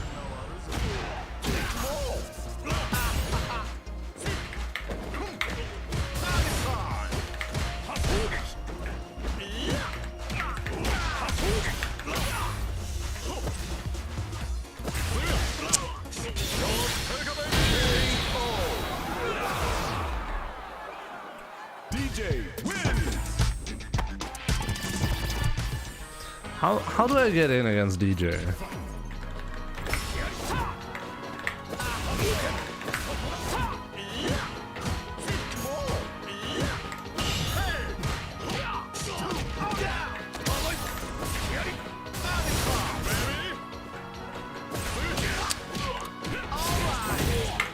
Even if I try to react, I never get it. See green, punish, no. Wow, I gotta read.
Boy, oh boy.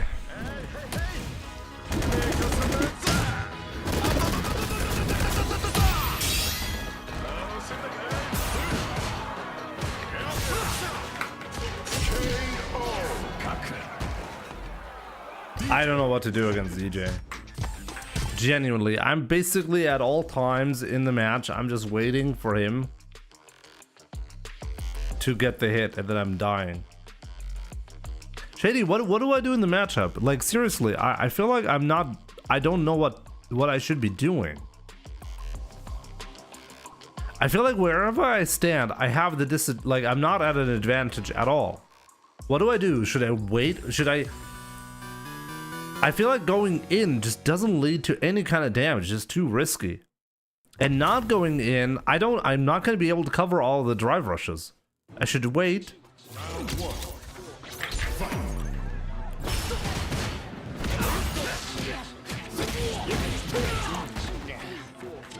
I feel like I'm fundamentally doing something wrong in the matchup.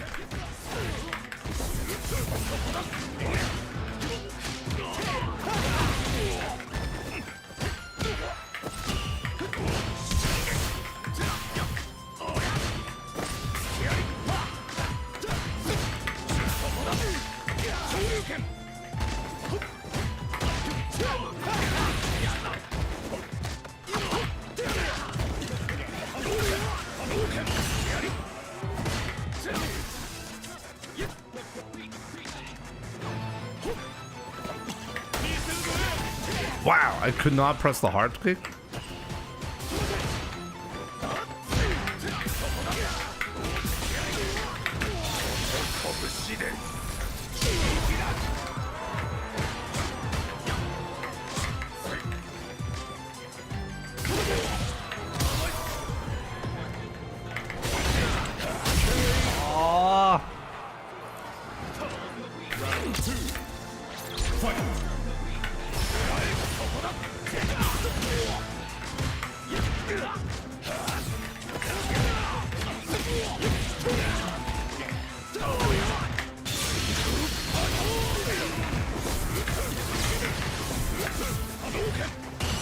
I gave him 2 drinks. That was not good.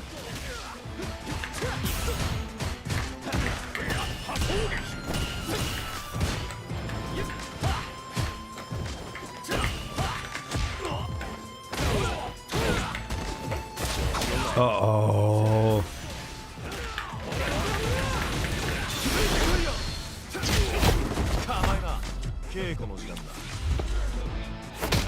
That is kind of point of DJ.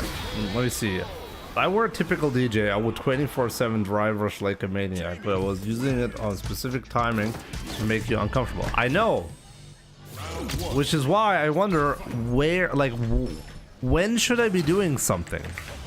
I don't feel like I have a good understanding of that.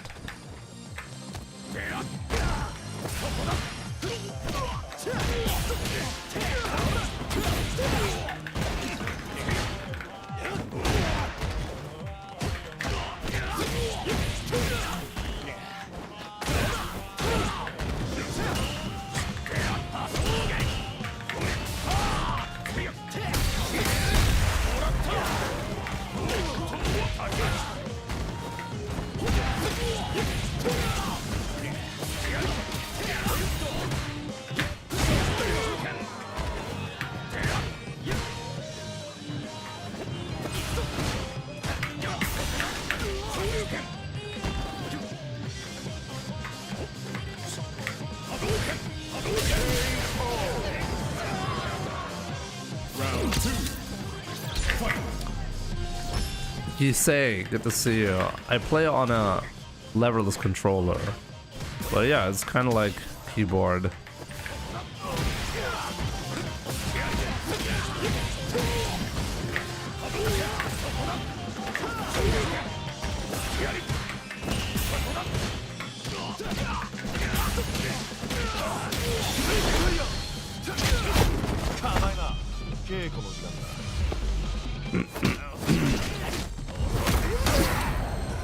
You need to come close and challenge even.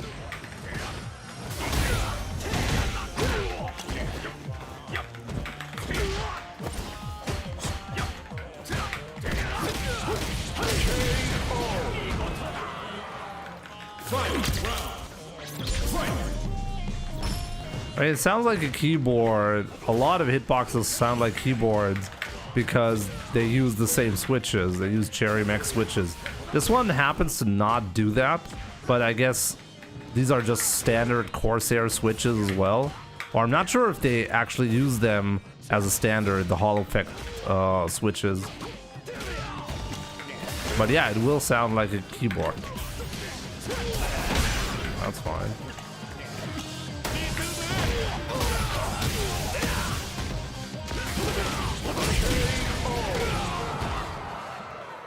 Jamie wins. Jamie wins.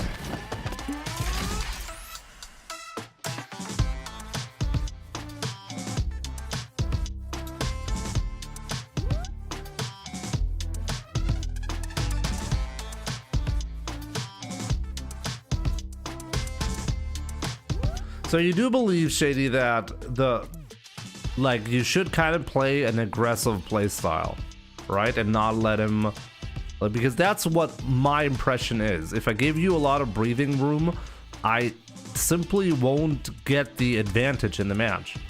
You're going to be doing more damage than I do on average, and that's what's going to make me consistently lose. So I have to go in and push at specific moments.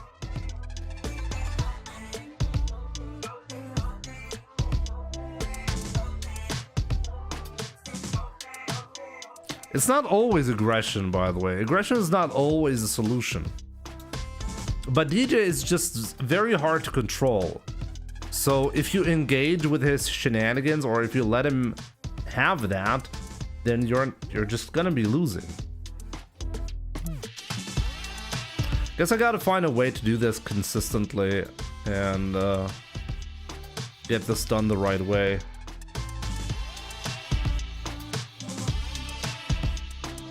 Anyways, I think that's gonna be it for today. I think I've had enough. I'm gonna get some sleep in, and then maybe I'll do an early stream tomorrow. I'm not 100% sure yet. The next 2 days are actually gonna be difficult for me to stream properly, so just so you know, please don't expect much. But on YouTube, I'm gonna be doing some stuff there for sure. Friday is probably gonna be the next proper stream. At least I hope so.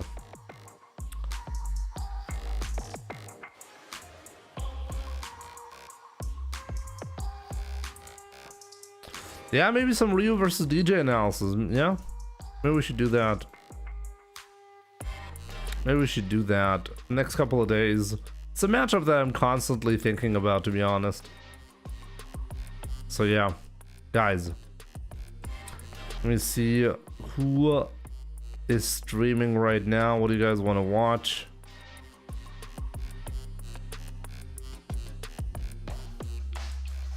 How about that one noob that has the muscles? Guys, have fun with Muscle Noob. Thank you so much. We'll do some viewer sets soon, okay? There's gonna be an interesting tournament for viewers soon as well. So definitely stay tuned, okay? So yeah, guys, have a good one. Enjoy Muscle Noob, and I'll see you guys soon.